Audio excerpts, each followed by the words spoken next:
And I'm Keith Eyles, and we are both independent filmmakers who enjoy discussing movies and related media. And for this episode of the podcast, we've managed to get off of Skype and out into the field. And we are really pleased to welcome a new guest to the podcast, a good friend of mine, filmmaker Ross Shepherd. So welcome to the podcast, Ross. Hello. Thank you very much for having me. Well, thank you for being our host. Well, what an honour to not only be on this podcast, but to have the two of you in the same room, which I don't think happens very often. Thank you very much for coming. Thank you. I'm not sure we're going to interrupt each other less, but at least we can pull faces at one another when we do so. So yeah. It's always fun to do it this way. Nice. So, but before we get into today's topic, which we'll reveal shortly, I want, for the benefit of our listeners out there, to talk a little bit about you, Ross. So can you tell us a little bit about who you are, what you do, and maybe we can talk about some of the projects we've worked on? Sure thing. Been a filmmaker for about 10 to 15 years now. About 15 years ago, I met this man, Keith Eyles, on a student film that I was making, a graduation film, Kingdom of Shadows. And straight away, we kind of had some movie tastes in common, let's say. A lot of talk about Indiana Jones and Star Wars, Back to the Future and things like that. Lost a few years later, yeah. Essentially, I spent 10 years making short films, shot 2 features in that time, one of which was released for DVD distribution in the UK. It was quite a big project for me, a no-budget feature called Heathen, still out there somewhere. Although most copies, sadly, were burnt down in the Croydon warehouse fire of 2011. Oh dear! But hey, there you go. So if you do find a copy on Amazon, it's worth a lot. Might be worth a few. Might be worth Sell it to you. Yeah. I suppose other projects to mention would be a short film a couple of years ago called Victorian Undead, which is a short horror thriller that got into a lot of festivals in the States and kind of did quite well for a short film online. That was fun to make. At the moment, I'm just working on a couple of new drama projects, and basically, I'm ashamed to say I work full time in advertising as a video director at the moment, which, although sounds like a huge sellout, pays the bills and is fun to be working on all sorts of briefs every day. So hopefully the room isn't bugged, eh? Hey, yeah. Let's hope. Yeah.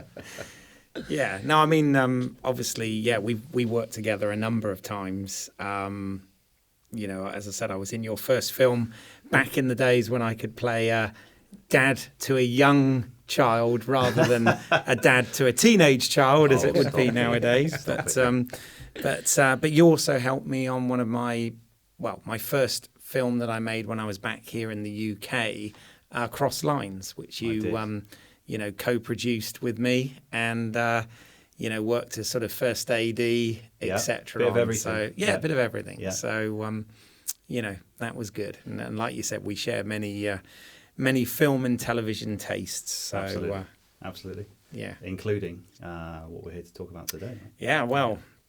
This was actually at your request today, wasn't it? So do you want to talk about what our topic for today is? It's already out in the cinemas. So. Sure. So we're going to talk about Solo, a Star Wars story, I believe.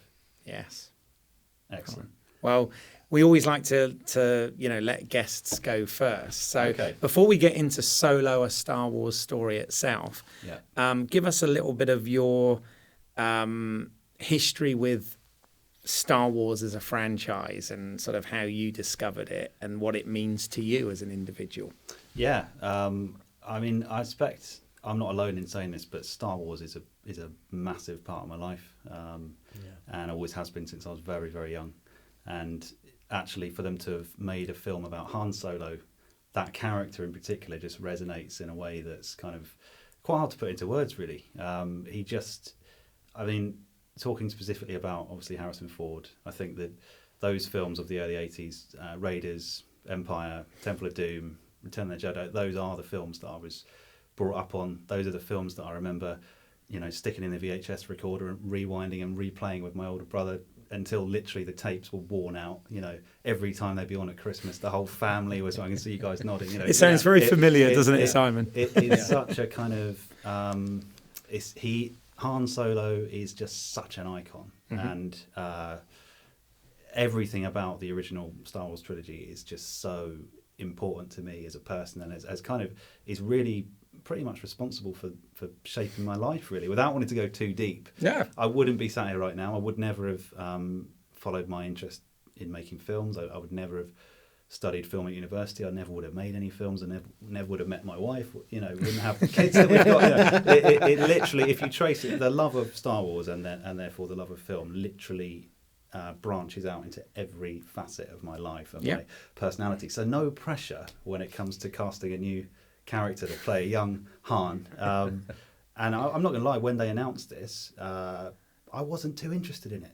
I just thought, what are they thinking? You can't replace Harrison Ford. You can't do justice to that character. It's just not possible. Even when Rogue One came out, I'll be honest, I mean, you know, right now Star Wars is a massive part of my life, not only because there's a new film out, but as I mentioned, I have a young son, and he is really getting into it in a massive way. And so I've been going back pretty much every day. Star Wars is on in our house in some way, shape or form, whether it's Lego Star Wars or the real thing. I get the impression someone may have used the Jedi mind trick. Maybe. No? Yeah. You will like Star Wars. Yeah, no. These are the toys you're looking for. Exactly. Absolutely, yeah. Move along. Yeah, no. He, you know, I hoped he would like it, but this is my son Dave, and he's only 4, believe it or not, but he is completely fluent in the original trilogy already. He's taken all my old toys, he's playing with them every day, and as I say, the films are on all the time, the original ones, the ones that are rated U. I'm not a bad parent showing him 12As or anything. But yeah, the Star Wars is just a big part of my life again now, and it's been really nice to kind of go back and relive those old films with him, and actually, obviously we're talking about this now at a time where we've had, in this sort of Disney era, we've had 2 new sequels to the original trilogy, and we've now had 2 standalone stories, let's say. And I loved Force Awakens, absolutely loved Force Awakens, I'm not going to lie. It wasn't perfect for me, and it had a pretty, so spoilers alert if no one hasn't seen Force Awakens, but it had a pretty hard to watch death scene in it for reasons just mentioned and context just nodded to. I didn't particularly care for Last Jedi, I'm not going to lie, and I know that's been topic of this podcast for many hours, and I've listened to those hours, and if we want to get into that, I'm ready to share my view. But yeah, the announcement of a Han Solo standalone film just kind of scared me a bit. I thought, what are you thinking? You can't go there. Go somewhere else. Go somewhere we don't need to dig into. And that's always a worry with prequels is, you know, kind of what's the point really? You know, we know how it's going to end up. We've just had 3 prequels from Lucas himself, and Rogue One is a prequel really as well. So why are we bothering with another one? And I have to say, I was absolutely wrong to have those thoughts, and I really loved it. I've seen it twice solo. I thought it was an absolutely brilliant film for reasons that we'll get into. I guess. How did Simon? I was going to say, Simon, you go first, because I've, as usual, got quite a bit to say on it. But you go first. No, I think, like yourselves, I had the same reservations, especially hearing about the production history of this when the 2 original directors were fired from it and Ron Howard stepped in to take over. It's like, ooh, doesn't sound good. I know that a lot of the blame of problems that were going on with the film were put solely on the feet of the actor. What's his name? Alden Henrik. And so, you know, when I stepped into the film, I wasn't expecting much, but I really enjoyed it. It really won me over. And you think, and after coming out of it, you think, well, this is the guy who made Willow, Ron Howard. So you think it's going to be kind of good, you know. He's stepping back into the, and Willow's in it, and Willow is playing a character from Phantom Menace. Oh right, it's actually same character. Same character, yeah. Okay, the guy who's sat in the audience of the pod race, looking very excited at something that we can't really see. That's right, goes on and meets Han Solo. Watching Jabba throw frogs off of a balcony. Let's not go there. You can tell I've just watched it, can't you? Phantom Menace flashbacks. So yeah, I was very pleasantly surprised. I really enjoyed it, and I don't understand what the backlash is. Why there's a lot of hate for this film. I mean, there's sort of been backlash for all of these new films in some way or shape or form. I think Force Awakens not so much. I mean, people did say, "Oh, it's a bit too much like New Hope," but I think Disney made it safe because they wanted to say to audiences, it's not the prequels. Yeah, you're back in the old Star Wars universe, so take a breath, relax. Yeah, but people haven't. People really, with each of these films now, they've really up in arms, and I don't get it. Yeah, I mean, the more time goes by, it's still not an old film by any means, but Rogue One seems to have really become a favourite, and people. I only ever sort of come across good responses to that film, and it's got I think it's got a very high score, isn't it, in all the sort of aggravated. Well, it certainly has with me. Right. I mean, you know, I've said quite controversially, and I'll stand by it.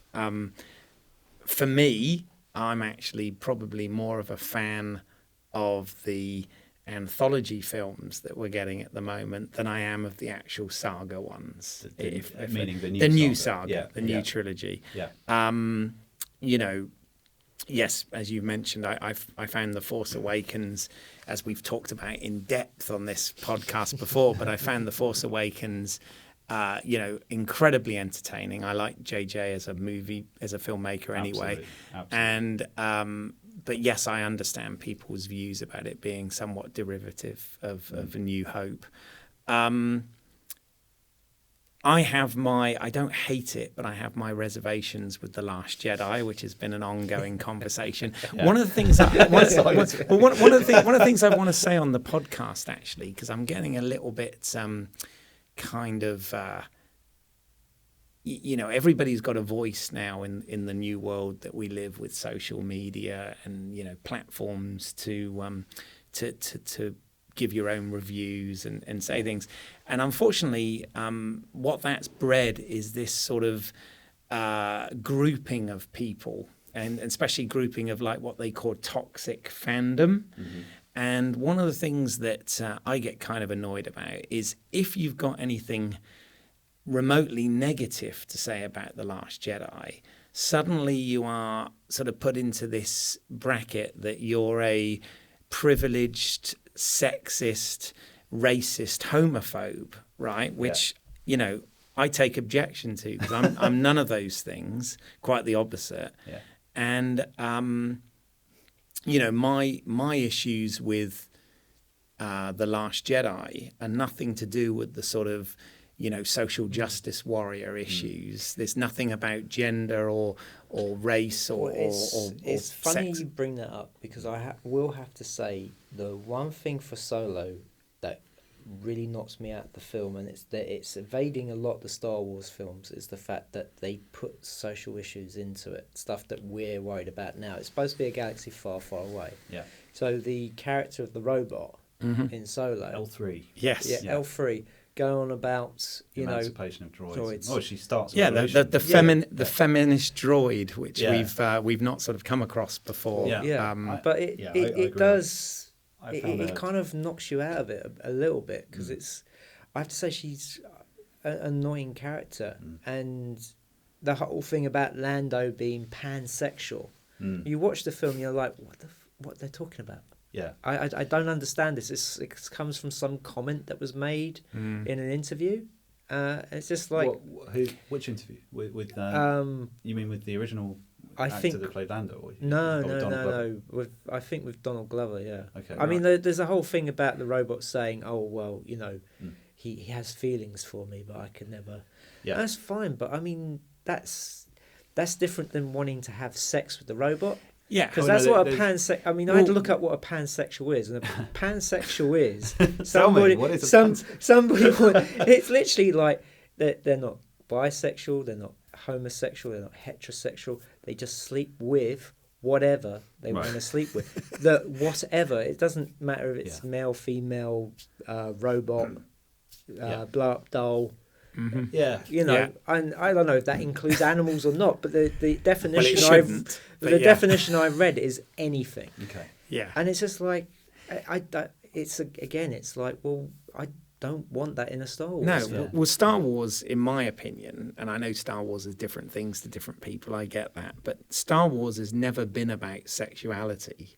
Star Wars, yes, there's been romance in all of the Star Wars films, and obviously Star Wars has been about sort of, you know, procreation in so much, you know, it's dealt with twins, and although obviously Anakin was somehow the Immaculate Conception, which is still he's the chosen one. bizarre. That's right. But yeah, I mean, yeah, unfortunately, sometimes issues come into these things for issues' sake, and you know, as I said, there's a lot of toxic fandom out there.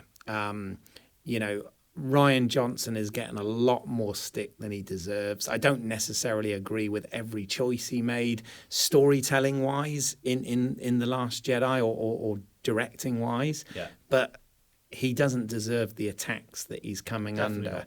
And no one ever should, for creating a piece of art. No, exactly. Be personally offended or chastised in any way. No, exactly. And I respect the fact that he's subverted the expectation. But unfortunately, the first generation Star Wars fans, which I, you know, annoying as it is, I class myself in because I was a child when the films first came out.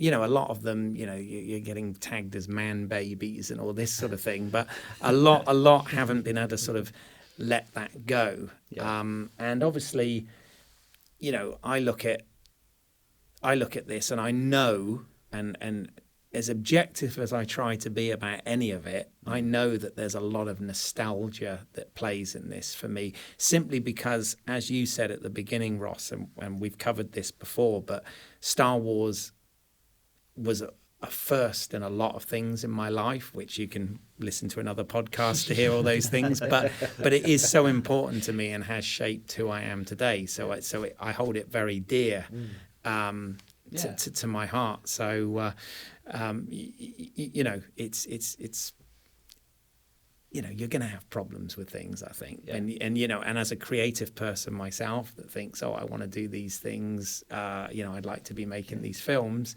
you're going to have an opinion. But just because somebody's gone a different route with it doesn't mean that it's bad. It's just, for me, in terms of the Star Wars timeline, I kind of like it from this film, Solo, a Star Wars movie, right the way through to Return of the Jedi. Right. That's kind of my sweet spot of Star Wars, if you like. And just because, you know, those are the films that I like. The sequel stuff, you know, I enjoyed seeing Han Solo's character get obviously we join him somewhat 40 years later or whatever, and you know, he had gone backwards in so much as he was now, you know, he and Leia had separated and he was estranged from his son, and he's back to smuggling with Chewbacca in the Falcon, you know, and all this, well, not in the Falcon to start with, looking for the Falcon.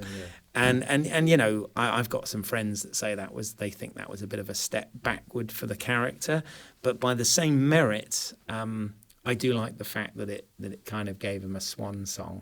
Yeah, but, well, they had to, I think JJ and Lawrence Kasdan wrote Force Awakens together, didn't they? And they had to take Han somewhere more interesting than where he ended up in Jedi. They had, to be honest, you know, Jedi was trying to sew it all up, and they're all sitting around a campfire, and the statues have been pulled down, and the Ewoks are playing xylophone helmets. It's very well known that Harrison Ford felt that his character should have died in Return of the Jedi, and I think Lawrence Kasdan agreed. But he did agree. Yes, and I think Gary Kurtz, prior to his departure, kind of wanted to go that route. So legend has it. But I mean, I always, it was funny actually, because as a child, A New Hope and Empire Strikes Back, there's no doubt about it, Han Solo was you know, without question, my favourite character. You know, one of my childhood heroes, definitely my favourite character. By the time it got to Return of the Jedi, suddenly Luke, you know, now as a full Jedi with his black costume and his green lightsaber stuff, and his gloved hand and all this sort of stuff. Yeah. That's when, as a kid, suddenly Luke was then my favourite character at that point. Han was still cool. But, for me, well, I now, as an adult looking back, I can kind of see where you're coming from. But as a kid, Return of the Jedi was probably my favourite. And that was because, it had Jabba, and it had, the Sarlacc pit scene, and it had, the speeder bike chase is still amazing. It was so cool. And but actually, that featured Luke, you see. It did, but you have Han just before that punching some guys and throwing them into trees. And treading on a twig. Treading on a twig. Yeah. Come on. I mean, what about when they're trying to open the blast doors and Leia pulls the gun and it's all smoochy kind of... Looking back at it now, I can see he's not as cool in Return of the Jedi at all. But the carbonite messed with him, man. He was still Han. He was still when you're young growing up watching that film. He's got that awesome trench coat on Endor. Love it. I must admit, the trench coat's cool. Really, yes, cool. Yeah. But yes, so they had to take him somewhere a little bit darker in Force Awakens, and they had a go. And they did. And then they finished his story there. Yeah. And now we've seen. I was going to say we should talk about how his story begins. Yeah, I mean, what are your thoughts? One thing I will say that sort of ties into this is, I made the comment when we did the Last Jedi one is, when they showed the whole Luke with the holographic dice and all this sort of, or the force projected dice and all this, I thought to myself, I think they're setting that up as a prop, because it's going to be used in Solo, right? Because let's be honest, before then it was always part of the set dressing in the Falcon. We never really noticed them. No, you see them, but not close up. Did you actually? Not when watching the film. The only reason why I knew about it was I used to play the customizable card game, right? And that was actually one of the cards was Han's Lucky Dice. Lucky Dice, but it wasn't gold. That was one thing. So, it wasn't golden dice, but they were supposedly hanging up. Were they in A New Hope? Yes, you do see them. It's that sort of thing. You've got to, as opposed to being sort of featured in a close-up as a prop. So they're out of focus at the edge of the frame. The place you can really see it is when. God, this is so sad. But when they're in Docking Bay 94, and Han says about getting before the stormtroopers turn up, and Han says to Chewie about getting ready, getting in there, and you see a bit where Chewie gets in the cockpit, and you actually do see them, and you particularly see it in HD. They're dangling and flapping there in the Falcon. It's a throwback of George Lucas, because he was very much into racing cars and stuff, and of course his previous film was hanging the dice. So that's what that prop was, but it was never. I mean, it's cool that they found a connection to the original films, but was it worth? Well, I mean, the prop actually it doesn't come to much. This is where I was going with this. Is that one of the things? And again, I don't know whether this was, with Lord and Miller's departure and Ron Howard coming in, whether or not it was something that from the Kasdan script got kind of sidelined or anything. But that was the thing. You kind of.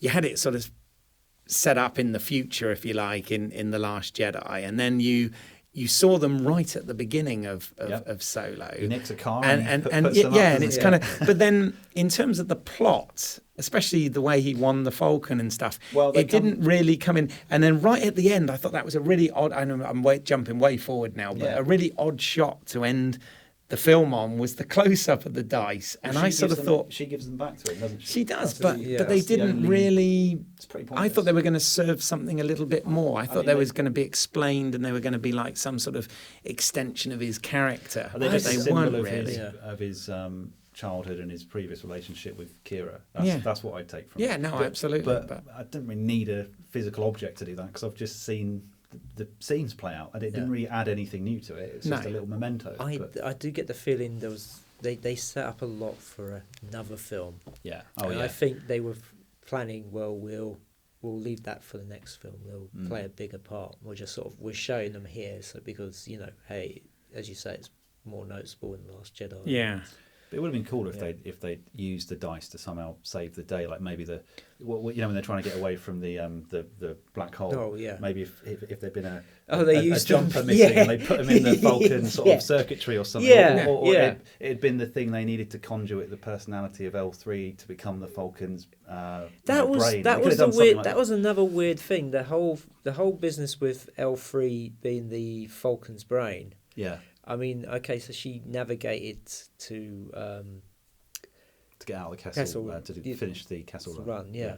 But that was it. That was, and then never mentioned ever again. Yeah, I mean, it's not. You'd think to have a character as big as L3 become the Falcon. You'd think the Falcon sort of deserves its own voice, really. And basically, they're seizing on that. Is it a line from Empire? Where yeah, C-3PO says absolutely. He says, "I don't know where your where your ship learned to communicate." That it had a really weird dialect. In fact, they expand. I'm a big fan, as I often mention here, of the audio dramas, the radio dramas of Star Wars, and they do expand on that even more in that. And she sort of says, well, or 3PO says it's actually quite rude, and Solo says something like, well, that comes with hanging out with me and Chewie. You want to mind that you don't, sort of thing. So it is quite anymore, well. It's I mean, they wrecked on a lot of stuff from the audio dramas since the special editions, right the way through the prequels and stuff. But so that does sort of tie in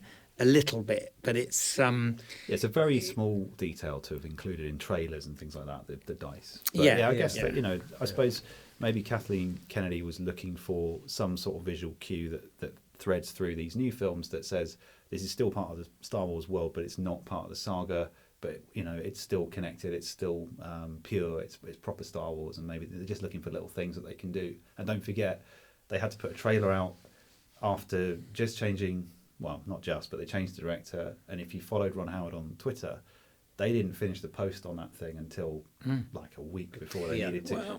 And they've got to then market a film with very short time before release, and they can't put lightsabers in. They can't do all the usual things that would probably get them the big audience for a Star Wars film. And that we'll come back to the one lightsaber in this film later. Well, we will. Yeah, no, I mean, I know we're jumping all over the place, but here was one of the issues that I have with all of it in terms of I thoroughly enjoyed the film.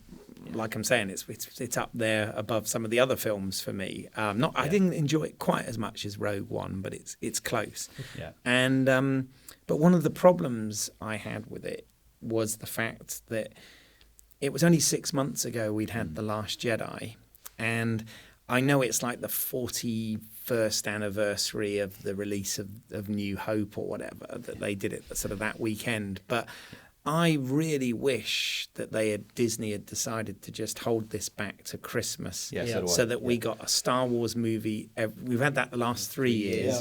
I could have waited another 6 months to see this, and I think it may have done better had that been the case. And I'm not sure why. It's a very strange choice to actually put it slap bang at the beginning of summer. Well, right after Deadpool 2 and right after Infinity War. Those three films were one after the other each week.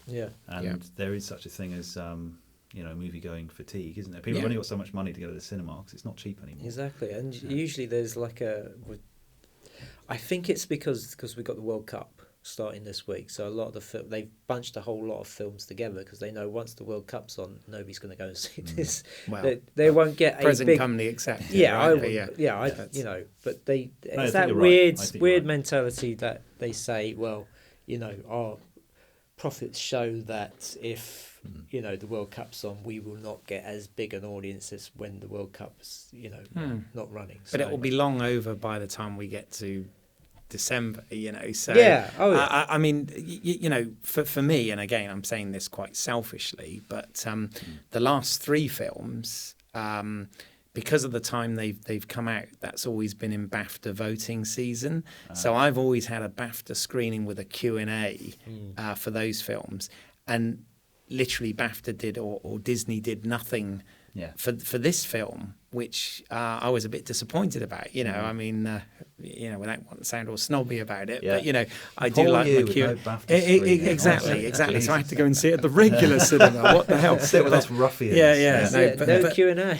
Well, that was the where's thing. my cast? That was the thing. I mean, Q&As are very interesting, and particularly with the history of this production. Maybe that's why they're shying away from some of the extra publicity that they've normally done, because it is quite a hard one to explain, isn't it? It is, and obviously, as you said at the beginning, it probably hasn't helped the fact that it's yet another Star Wars film with what looks like a pretty turbulent production period. Yes, and people are smart enough. It's all over the internet. People are going into a film kind of waiting for it to fail based on these stories, these horror stories that are coming out about how it was made. None of that helps. They don't need that. No, I mean, one thing I will say about this, and I mean, I've got a lot of time for Ron Howard as a filmmaker anyway, but this didn't. It still felt, it still felt together enough. It didn't like for example, again, we've touched on it before, but Justice League. You could literally tell the scenes that were Zack Snyder and the scenes that were Josh Whedon, because they were really, sometimes in the middle of a scene it would tonally change, and it was quite apparent that stuff was reshot. A bit like that moustache. Yeah, well, there you go. But in this film, I felt that it was fairly invisible. It didn't feel like that was Lord and Miller stuff, and that's Ron Howard. And I mean, I kind of just need to get it out. I have to just say I loved this film. I did. The reason I loved it, having seen it twice now, my gut instinct hasn't changed at all. It's just a rip-roaring adventure movie. It's a proper heist movie. It's a proper but it's got that feeling of an indie film or a sort of Empire Strikes Back in play. They probably tried a little bit too hard with the Empire links in the Kessel Run scenes, and the music. But just in general, having a film where Han Solo is, learning, he's finding out about himself, he's becoming that kind of scoundrel, that dastardly sort of bitter, jaded pirate that we find in New Hope, and it was done. I just thought it was done really nicely, and I loved the stuff with him as a sort of street kid. I thought there was a really clever nod to the sort of later scenes with Jabba, where he's basically, as a kid, he's delivering to this kind of weird creature. I forget her name now, but anyway, you remember the one. I know what you mean. He's lifting speeders on the streets of Corellia. The speeder had a really nice link to the Luke's land speeder from New Hope. Lady Proxima. Sorry, I've looked that up, by the way. I didn't remember it. But the look of all that stuff, the early Han years with him and Kira, who, I thought they set up the whole Kira sort of relationship pretty successfully. They just don't hang about. It's straight from the off. They're already together. Something's already at stake. They're trying to get away. You feel I felt genuine kind of care about the two of them straight from the beginning in that chase, and they're trying to get through the gate. And then he has to join the Empire because he's got to get. It's the only way out, and that all sort of stacked up and made sense. Right. Yeah, I agree. The whole, but in general, the whole film had a really nice flow to it. You cared about all the characters. I felt, the ones that you need to care about, and you're rooting for him. And it's weird because you know exactly how it's going to end. You know where they're going to end. That's the curse of all prequels, really. Yeah. And normally, the thing that doesn't work for me is that I find it hard to invest in characters where I know exactly where the story's going. But maybe it's because I love Han so much and I love those early films so much, and maybe that just pulls the wool over my eyes to some extent. But I genuinely enjoyed watching him, meet Chewie, have his first flight in the Falcon, and the adventure they go on felt great. And I just in the scenes where they're trying to get away from the Empire and make the Kessel Run, with all the classic music playing and the asteroid belt, from harking back to Empire, I was literally giddy in my seat. I was cheering out loud, and it was the screening I went to was great. It was really loud in there, and if you'd had a mic on me, it would have sounded ridiculous because I was like a giddy school kid reliving all these brilliant early Star Wars films. I absolutely loved it. No, I was the same. I mean, going into this film. The sort of lead up, which I tried to avoid everything about, but did you really not see any trailers? Well, I did like a week beforehand, which I was kind of annoyed back because I didn't want to see it at all. But I was thinking this is such an unnecessary film. Yeah. We don't need this film. Yeah. We know this. We know where it ends. We've already had a youngish Han Solo in the original trilogy. Yeah. You know, why are they doing this? And I sort of had real reservations about the whole thing. But like you, you know, I don't really understand why people are not enjoying this film, because it is an absolute roller coaster ride. You know, the sort of the train heist in inverted commas. Yeah. I just thought that was fantastic, and yeah, I love it. So but maybe we should talk about the casting then, because I think that's the important thing. The biggest obstacle was who could ever fill Harrison Ford's shoes. Exactly. Yeah. I mean, they're big shoes to fill. You know, we've seen Harrison Ford is done Han Solo over a sort of 45-year period or whatever, if you include the Force Awakens and that whole arc from when we saw him. And obviously, I know there's loads of sort of lost, missing years, you know, between Jedi and the Force Awakens. But I had a friend who had a real problem with. He had seen, I don't know whether you'd seen, I've only watched it recently. This is a very, very slight tangent, but it's sort of relevant. There's a film called The Age of Adeline. Yes. I don't know whether you've seen that. I have, because of what you're about to say, I expect. Well, so, yeah. I hadn't seen it. In fact, funny enough, we had a Valentine's episode where we talked about love films, and I'd picked Somewhere in Time as my movie heaven. And I almost look at Age of Adeline as being a sort of, if you were doing a double bill, it's almost kind of an equivalent sort of movie, you know, because it's about this woman who doesn't age. Yeah. And in that, and by the way, Harrison Ford, I just want to say this as well, you know, we criticize Harrison Ford when he doesn't want to do a role. Yeah, when it's clear he doesn't want to be there and all this sort of thing, and he can be moody, grumpy Harrison Ford. But he is also a wonderful actor, and I thought in The Age of Adeline he was amazing. One of my favourite films of his, incidentally, is actually Regarding Henry, which was written by J.J. Abrams, actually. Yeah. And that's one of his best performances. But no, in this it's good. But they had an actor in this that was renowned for doing Harrison Ford impressions, and he actually looks and sounds very exactly. Yeah. And a lot of people are like, well, why didn't they get him to play young Han? And I think he lobbied, as you would as an actor, you know, lobbied to play that sort of gold role. Yeah. But I think what they did was great, in so much as rather than getting somebody to do an impression of, they got someone that sort of embodied Han. And I liken this to, I had the same problem, well, not the same problem, the same relief. When JJ did 2009 Star Trek reboot, obviously I had sort of several childhood heroes, you know, James Bond, you know, Superman, but absolutely Han Solo / Indiana Jones, and of course James T. Kirk, who we've talked a lot about Kirk.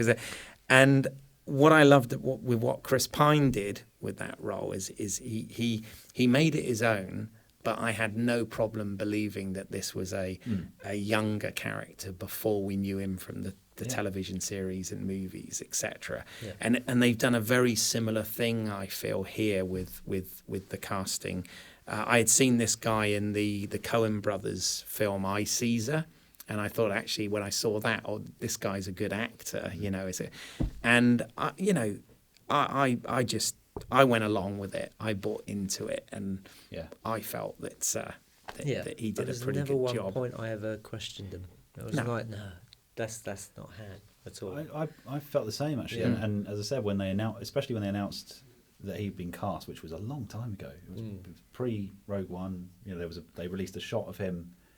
They released a press shot of him dressed in the Bespin Han outfit, which I now have action figures of all around the house. In a really cool blue. It's a different jacket. Yeah, so cool. Not bad. And he looked a bit like him. You know, he does look a bit like him, doesn't he? But that didn't sell. I was like, so what, okay, who's this guy going to, this. Interestingly, when they released the first teaser trailer, the Super Bowl trailer thing, I was desperate to see what this was all about, and they barely showed him. They just showed lots of shots from him from behind, and they showed that iconic spaghetti western type shot. And I was thinking, oh, hang on, is there something they don't want to show us here? Is it, are they holding back because it's not working or it's not good enough? But I don't think they were at all, and I think he did an absolutely tremendous job, and for me, he was Han, and I actually think what he did with it really nicely was he kind of underplayed it to the point where at the beginning of the film, Han isn't the Han we know. He's someone else. And he's learning who he's going to, he's finding about himself, and his life is changing. And there's that quite nice scene where he stood at the gates to the sort of, signing up for the Imperial Navy, and he doesn't have a surname.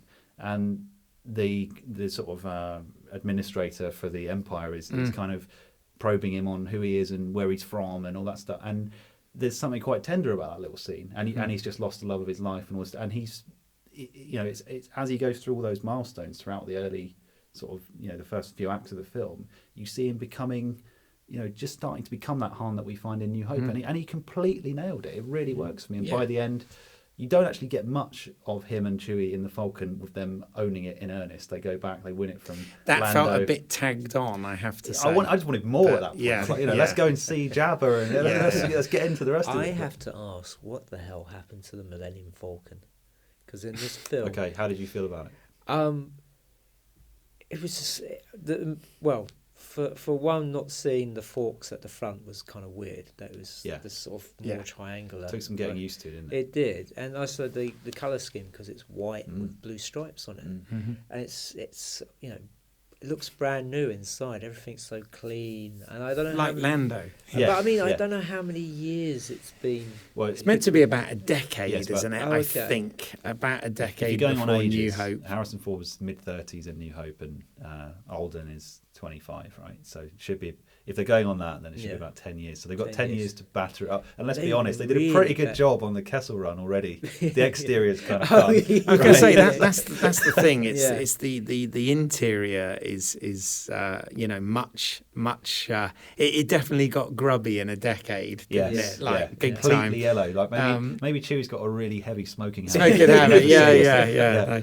I mean that was kind of, if you like, the sort of fourth character origin story for me of this was obviously you've got Han, you've got Chewbacca, you've got Lando, but to me the Falcon, I mean, you talk about growing up again, icons of my childhood was essentially a stormtrooper, Darth Vader, Chewie, R2, 3PO, and the X-Wing, the TIE Fighter, and the Falcon. They were all kind of like icons. Well, the thing I loved in this film was that seeing the new Falcon, you're just thinking, maybe that's not his ship. Maybe that's Lando's ship. Right. And I know the lore is that he won the Falcon off him. But maybe there was another Falcon. But then in the middle of the Kessel Run, when they eject the escape pod, which is the front, and it looked, there it is. There's the Millennium Falcon. Absolutely. I was really I was slightly taken aback actually, because I was so hungry for details on this film as it was coming out. In the months leading up to it, they leaked it wasn't leaked, but there was a toy fair somewhere in the States, and all the retail stuff must come out way sooner than marketeers would like. And basically, someone was doing a demo of what was called Kessel Run Millennium Falcon. So straight away I knew what was going to happen in some ways in the film, but I suppose there was no big surprise there. And there's this really cool, which I'm sure will end up in my house at some point soon, there's this really cool scale Falcon, a bit like the one they released for Force Awakens, but there's buttons that eject all the panels, and the front bit came off. So I went in knowing that was probably going to happen in the film. I just didn't know what that front bit was going to be.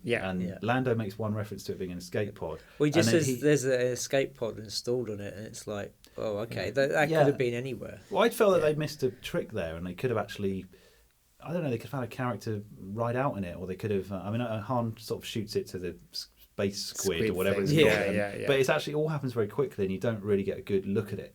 Well, I mean, the cynic in me says that, that is simply so they can sell new toys of the Millennium Falcon. Absolutely, But at the same time, yeah, I mean, it's kind of cool, a though, doesn't it? yeah, exactly. Yeah. It's cool, and why not? And But it's I mean, another the little. thing is, they're always going to sell new versions of the Of course ship. they are. Hence why they keep knocking the radar dish off it Yeah, as well. that went straight off. So- Yeah, I thought it'd be quite hard to knock that one off. It's so As flat. we're talking about the Millennium Falcon, and I did actually annoy my girlfriend about this, but the Millennium Falcon always had 2 turrets. So why is it, since Force Awakens and this film, there's only been 1 turret? Well, they only ever use one.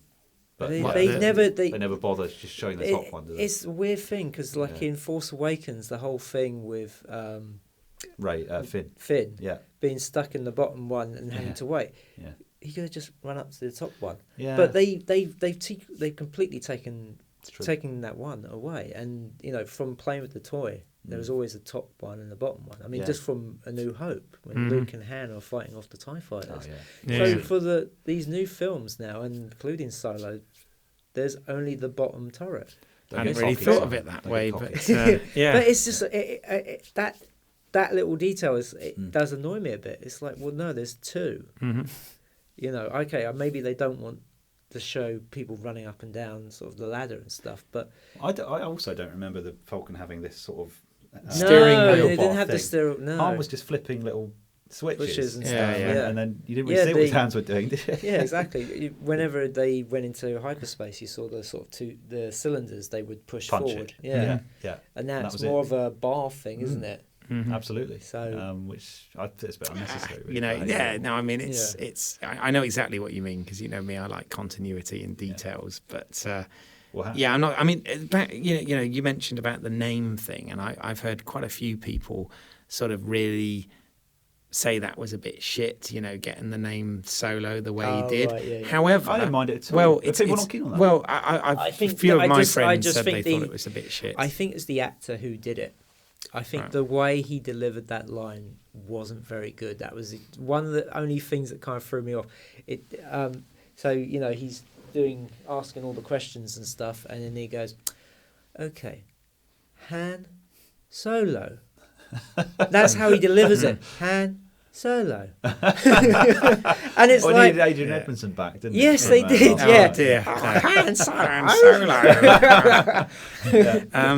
Richie? Where are you? But the thing is, in the novelized, and I know this because I did read them as a kid, they were amongst the first books I ever read, but the novelization of Return of the Jedi actually does have a bit about that, because Luke is you're in Luke's head about him rescuing Han from Jabba, and he says, "I'd never thought about this, but Solo means alone." And they sort of reference it like that in part of the I can't do it verbatim, but in part of that that novelization. So I guess because of that, I didn't really have a major issue with it, because I sort of thought of that as somewhat I the didn't. lore anyway. The scene itself was fine. I just think the actor they chose to play the Imperial administrator they could have found somebody slightly better.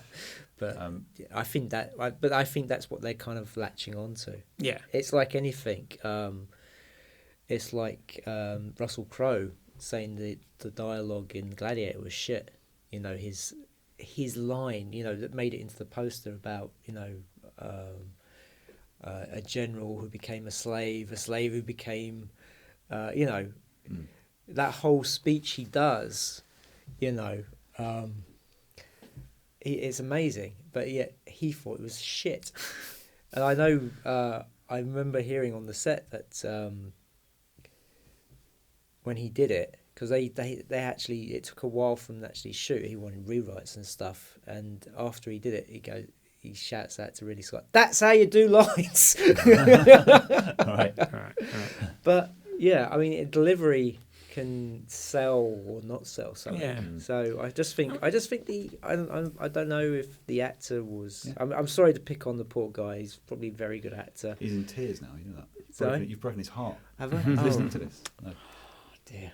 What about someone who didn't have any lines then?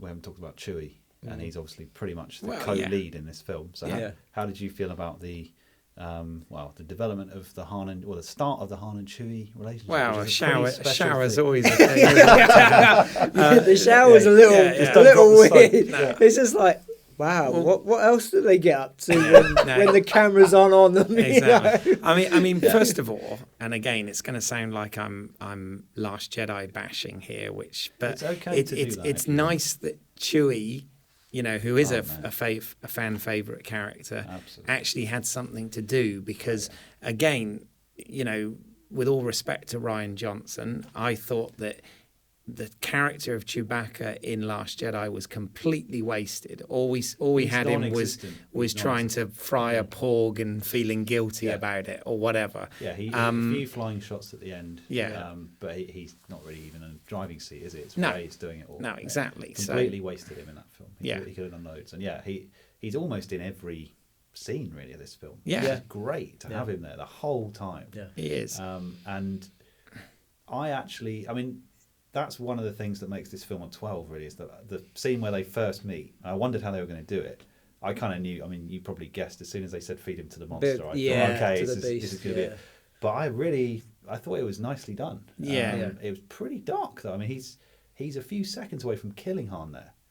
Suffocating him in the mud, suffocating him right in the mud, and then the mood just completely changes and it goes very light-hearted with Han speaking. Well, the you Wookiee do language. kind of wonder that way. I mean, this is nitpicky, but it's like, how the hell did he know how to speak Wookiee? It's like we always know that he's always understood what Chewie says, but we've never had him actually I just assume respond he- in tongue, have we? Before, Someone in the slums of Corellia was a Wookiee and he guess so. hung out with them, and there was all sorts in those streets, right? So, yeah. I mean, I know a few people that are really into, and I wasn't particularly, but really into the expanded universe, or legends, as Disney have branded it now, that are a bit upset because there was, an alternate way that Han and Chewie I'd heard about met, and obviously that wasn't addressed, and the whole thing about the the Corellian bloodlines on his Han Solo's pants or his trousers, Oh, right, yeah. So there were a few things that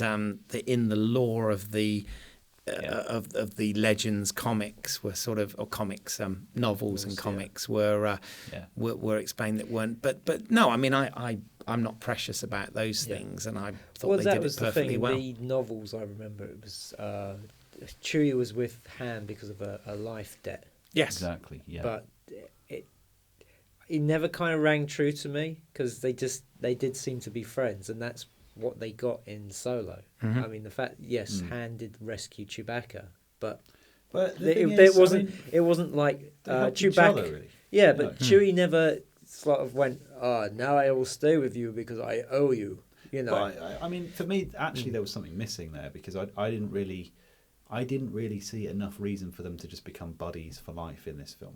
And obviously I want that to happen, and I'm going with it, and I'm willing it to make sense. But to be honest, the scene where they do break out of the kind of prison cell is 50-50. Like, it's Han's idea, but it's Chewie's kind of strength that gets it done. Yeah. And then as soon as they come out of that, they run in opposite directions, and there's some cool comedy stuff where he's getting dragged through the mud again.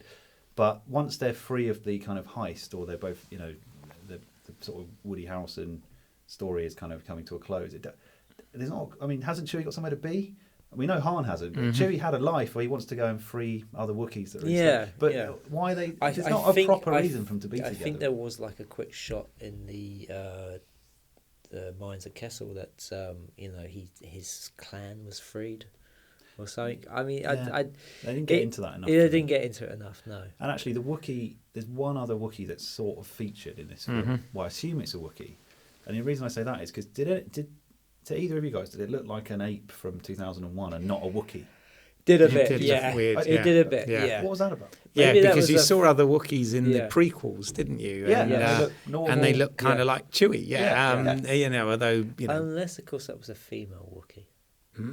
Yeah. Quite a bit. I mean, I don't know. I mean, And they have the little kind of Yeah. headbutt of affection at the end before they part ways. And I'm thinking, what? They just leave that Wookiee in the middle of a war zone, basically. They save him or her from the mines of Kessel, and then just leave it there as we're taking off. Yeah, exactly. Okay. I did actually. The kid in me smiled big time when he says about the 190 years Oh, old. yeah, You that's look great because obviously as a kid again reading the comics, they never really said this in the film, but the little introductions you used to have to the characters in the comics, and it used to say, Chewbacca was a 200-year-old Wookiee, and it was like, right, yeah. oh yeah, and this is obviously like a decade before, Yeah, so yeah, I did let out a little man chuckle, a man boy chuckle there. Yeah. So yeah, and actually, on second view, there's a very nice building of the slightly kind of oddball kind of sarcasm between the two of them that you really get in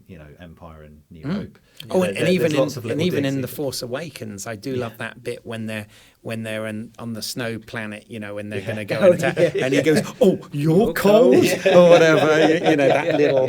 And this had a few moments like that, didn't it? I mean, in terms of the actor, again, it was interesting because in that sort of opening scene with him in Kira at the beginning after the land speeder chase, he did kind of do what I call the sort of Harrison Ford puff face, right? If you know what I mean, which Harrison Ford does loads in Return of the Jedi, by the way. And that actor did actually do that to something. So it's really weird because some of the things were almost like an impression, but at the same time, he sort of brought his own thing to it, like we were already saying. But one of the things I noticed in the second viewing was, I was thinking the first time I watched it, obviously, one of the nitpicky criticisms about the Indiana Jones and the Last Crusade, where we had the wonderful River Phoenix playing it. But was a lot of people say this was everything that defined the Indiana Jones character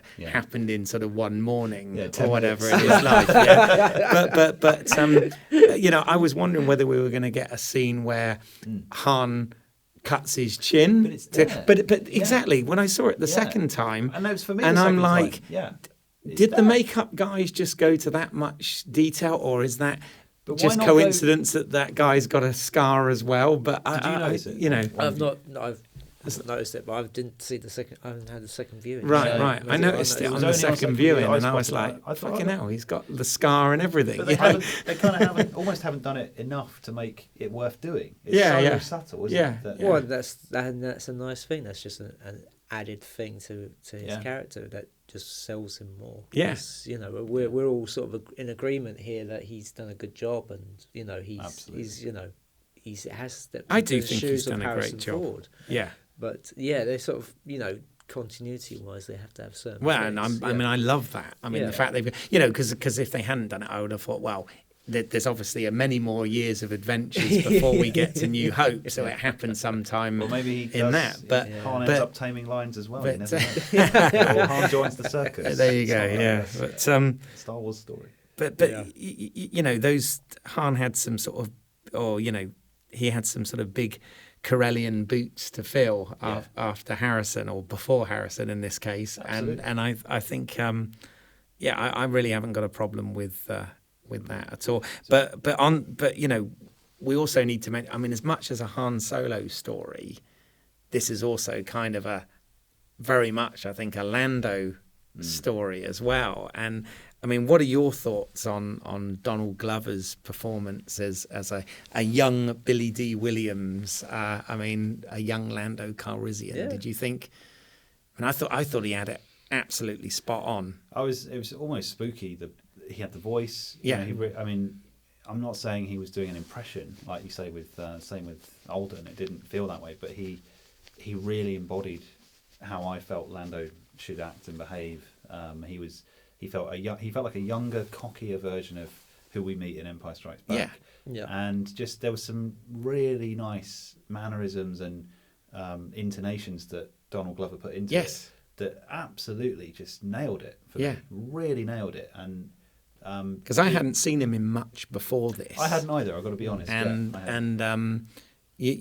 mean, again, we talked about, we likened it to the Star Trek reboot, and it's fair to say, much as I love those films, some of the actors, Carl Urban being the main culprit here, flat out doing an impression of the character they're supposed to be playing. But with this, I didn't feel like that at all. I felt that he kind of, again, embodied it and made it completely believable. But at the same time, I think the actor had definitely studied, Billy D. Williams's delivery and mannerisms and the sort of suaveness that went with it. He watched a lot of those adverts Billy D. Williams did in the 70s, selling the cult lager. Yes. And I loved all the all the cape references and of course the skiff guard disguise. How cool was that? Wasn't that just because we all had that figure as a kid, didn't we? The Lando in skiff guard disguise, and the fact that that's a costume that happened to be on the Falcon. Speaking of was costumes brilliant. On the Falcon, what was, as a kid, what was your take on why at the end of Empire Strikes Back, before they set off to rescue Han, he was wearing Han's. Why is he wearing Han's clothes? Okay, so you've just betrayed Han, right? And it's all gone wrong, and this deal's got worse. And we are where we are. Yeah. Luke's nipped in. He's had a robot hand fixed on. He's looking pretty good. I got goosebumps. Yeah, we're saying this, right. but What a scene, right? Yeah. Lando, should we head to Tatooine? Yeah, I'm just going to put on Han's old clothes. What are you doing that for? Who do you think you are, first of all? This is all your fault. Yeah. Get out of his wardrobe. Yeah.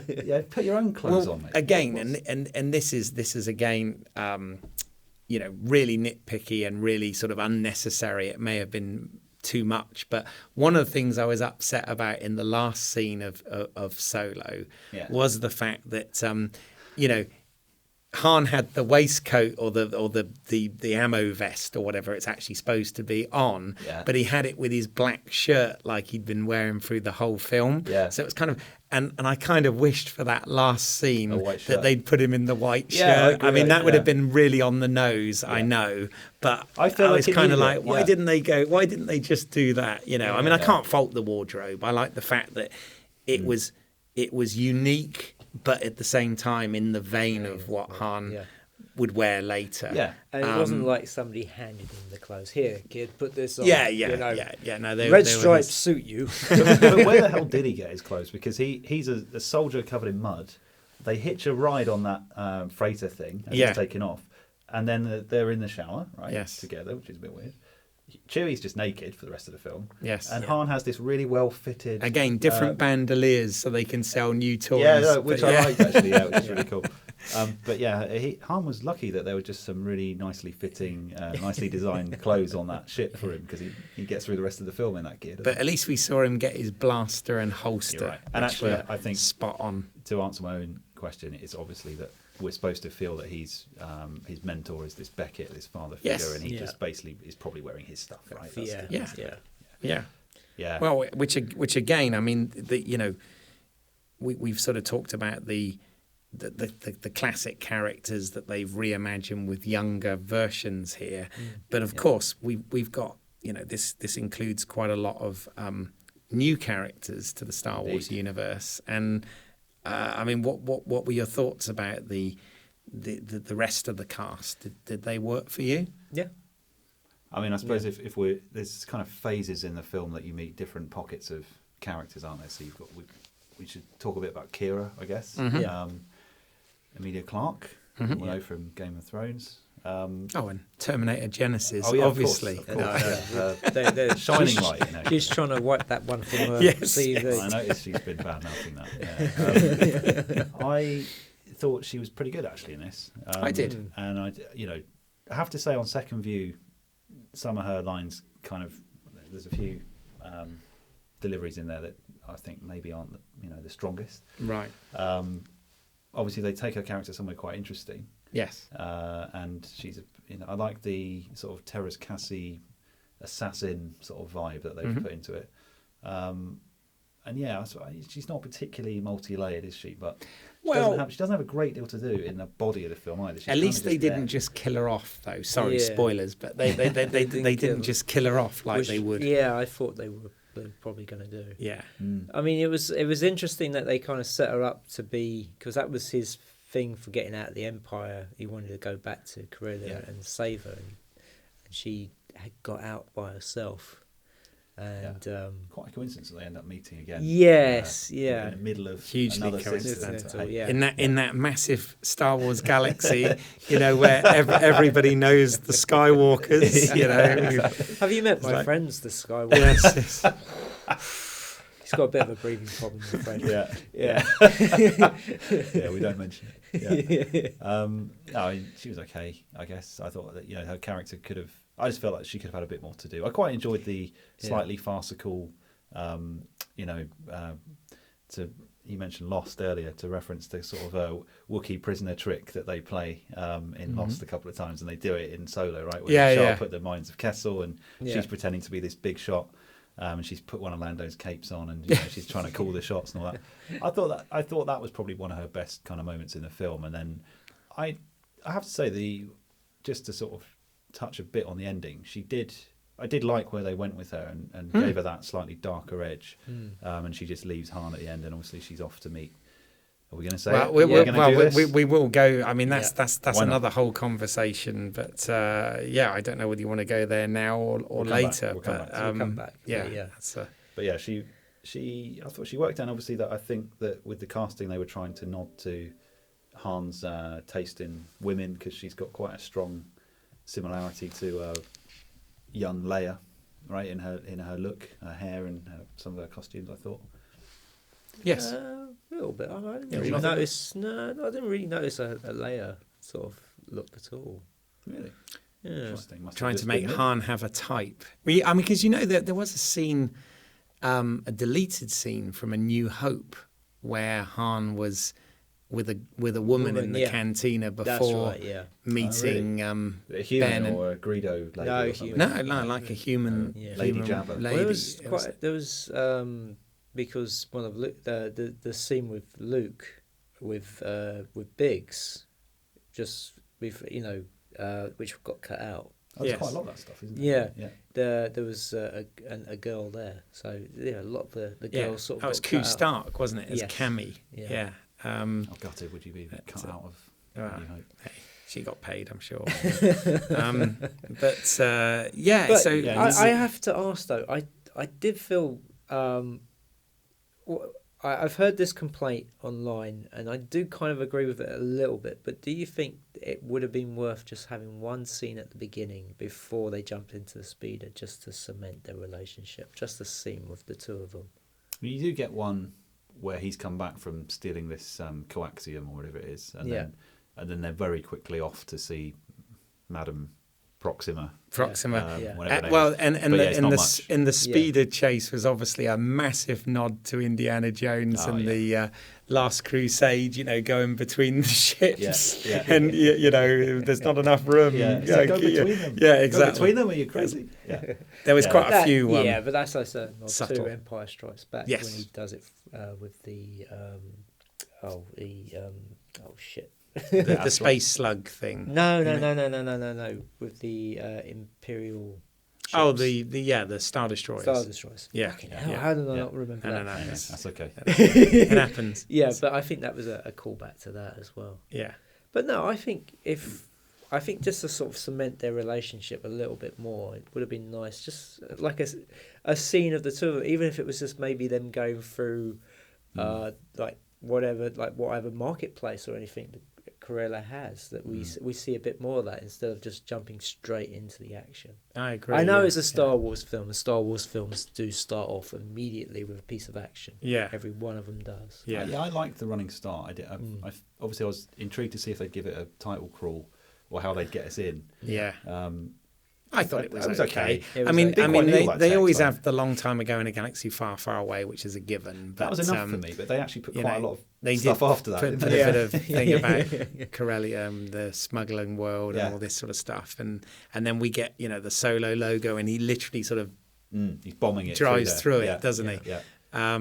Read some interesting stuff with the costume designer, actually, where they put some quite interesting sort of behind the scenes stuff out as part of the marketing for the film. And I think what they were saying is they were trying to they were looking at like late 70s, early 80s fashion, because if you notice in the early stuff, he looks like he's got a sort of bomber jacket on with the sleeves pushed up, and they're trying to make him look like a bit of a young 80s kid, basically, because they're harking back to before the original films would have come out, and they're trying to tap into the nostalgia. I mean, they've done, there's a lot of subtlety to a film like that, the scale of what they're playing with, and actually they really did a good job, didn't they, with the art direction and the costume. Well, I always like, the bit when they go through the sort of imperial, the customs place quite near the beginning. It is, for me, I guess again it's nostalgia, but much as I like the sort of slightly modernized stormtroopers that they had in The Force Awakens, I do like, as I did with Rogue One, seeing the sort of classic stormtrooper outfit and those things. And with this, one of the things they did better than, much as I love Rogue One, the one thing that's really jarring in Rogue One is when they try and put those two guys from the cantina in the market at the beginning. They must be the most unluckiest people ever. That was kind of a little bit sort of on the nose, whereas this was a bit more subtle. In fact, one of the things I liked, and this always causes again some sort of controversy, I guess it is the fact that when you see the sort of propaganda promotional trailer, if you like, holla video thing for the Empire, they're obviously playing Imperial March in a slightly different key, in a slightly different key. So it's the diegetic music is actually sort of John Williams music, which is good. But it's interesting because they did that in the Rebels TV show for was it Empire Day or whatever? I think. But even again, it's me going on about the audio dramas. This was before we had the Imperial March Darth Vader's theme, but in the first episode of that, Luke is listening to a recruitment tape. Oh, right. And it is called a tape as well in this of joining the Empire, because that's what Luke originally wanted to do, when he was a farm boy on Tatooine. Yeah. And they've got the playing on the playing on the tape, and he actually hums along to it and everything. So they have kind of done that before as sort of how do you feel, in-universe music. How do you feel about them doing that, being in universe music? Because it's the soundtrack that we hear, but should it be the soundtrack that they hear as well? I mean, if it had been for any longer in Solo, it would have been a problem for me. But it was just short enough, and there was enough Atmos over the top for it to be subtle enough to get away with it. Yeah. I kind of liked it. I kind of liked it. Made me smile, exactly. It's one of those kind of little fanboy nods. It's like when the new Battlestar Galactica, they did the sort of the national anthem was the theme from the original 70s Galactica, which was nice because it was the soundtrack to Battlestar Galactica, especially the opening credits, was quite different, very different. It's not exactly could hum it in the playground. No, absolutely. I mean, it's funny actually. Again, slightly tangent as we tend to do on this, but Bear McCready, who was the guy that composed the music for the Battlestar Galactica. He didn't. Richard Gibbs did the miniseries, and he was one of his sort of protégés that went on and did the rest of the series.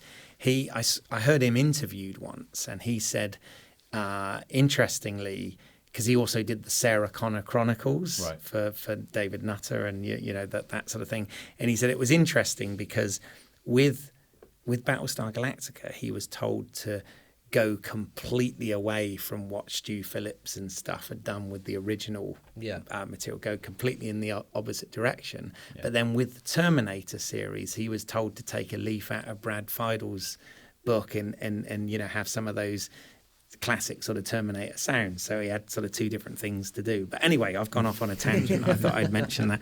But what did you think of the rest of the soundtrack? I mean, we had the throwbacks to Empire, especially the asteroid chase. But what did you think of the rest of the music? It was it John Powell, was it, on this one? I can't even remember who did it. Was it John Powell? I know obviously on it was Michael Giacchino on the Rogue One, who I'm a fan of, I have to say, and I thought he did quite a good job. But I don't remember who did this. I should know. It wasn't John Powell, was it? It was. I can't remember who did it. Who did the music?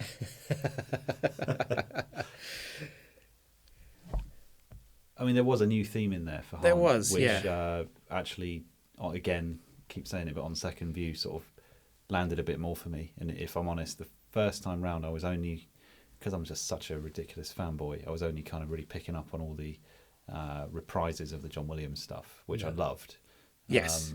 And I thought they balanced it really nicely. I don't know if they needed all of the, or maybe not as many of the sort of nods to Empire that they actually put in the end. It was throughout the Kessel Run, you get about 5 different. It's basically a medley. Yeah. It's like you get a medley. Yeah. Well, I think John Williams did do some of it, didn't he? But he gets a massive credit. I mean, John. It is John Powell. I thought it was John Powell did the.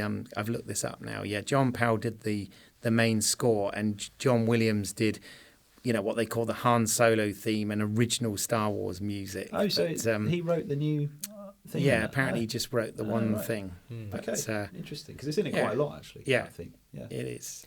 But I mean, I wasn't too distracted by the music. I mean, obviously, the callback to the asteroid field and the laser turret, turret scene, music and stuff was great to hear. It just shows you how great those soundtracks are. Oh, absolutely. But it's just absolutely. I don't know. Yeah. I always have this bugbear today that a lot of soundtracks are forgettable. And it's such a shame, because it's back in the day the soundtracks used to be so good, and now they don't seem to be.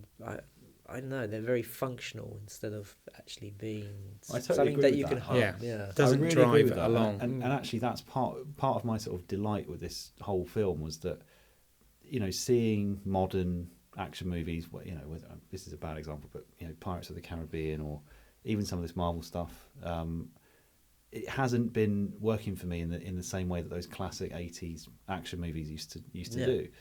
And there's something about the overall crafting and the work that I guess Ron Howard has put in to make this land like a classic 80s sort of action adventure, rip-roaring adventure. I think there's some real kind of attention to detail that's gone into giving it that feel. And maybe if they'd waited another 7 months, he would have got even more out of it in that sense in the post-production. It had been a Christmas movie, but for me, they still got it to a really good place in that. And I agree. It didn't. Who knows where it was going with the previous creative team, but it didn't need any more comedy for me. If maybe that's where they were taking it, and that's a stab in the dark, because who knows, right? But from the work of theirs that I have seen, I would assume maybe it was going to be a bit lighter in tone than the majority of what I saw in Solo, for me anyway. Yeah, and it didn't need any more of that for me. It was just right. No, and I mean, kudos to Kathleen Kennedy, who again is getting a lot of stick from some fans out there, but kudos to her for sort of taking control and making these decisions. I mean, I thought tonally this had just enough humour, but was for my taste was just right. I like my more darker, serious Star Wars, and this kind of had that. You sort of take us back to a point right from the beginning, actually, which is probably the reason I like this so much, is because Rogue One, and I really like Rogue One, got a lot of time for it, but Rogue One and Last Jedi for me are a bit too dark in places. They're a bit too heavy, and as I say, I mentioned my son getting into these films. I can't show him those films for a long time.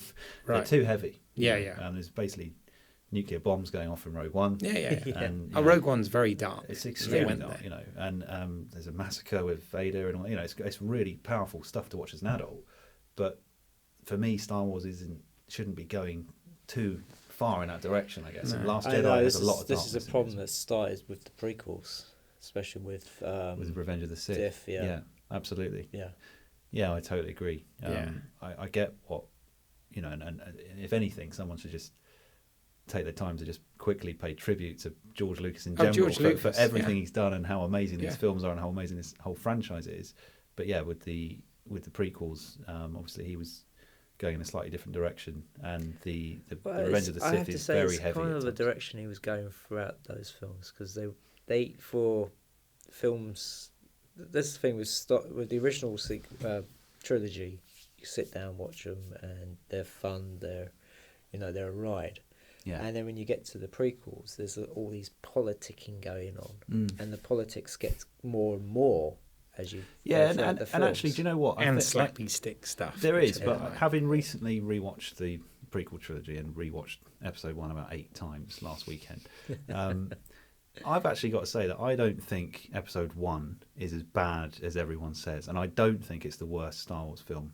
I think Attack of the Clones is the worst one, personally. Okay. Yeah, I actually think episode 1 as a standalone film actually has a pretty good flow to it at times, and it actually works as a standalone film, and it's got a good 3-act structure. It's got the right journey, I think, for all the characters in it. It's got an amazing finale. Whichever one of those 3 battles you're looking at the end, I think there's something impressive to find in all of them, especially the Duel of the Fates score with the Darth Maul scene. Oh, that's I mean, that's it's great. absolutely just mind blowing, and it looks so good in HD. It was great to sort of rediscover some of that stuff. I agree that trying to watch that with a young child when you do get some of the Senate stuff and some of the politics stuff, it is far too kind of far too much dialogue. It's far too wordy, but actually, Especially if they haven't seen ET yet.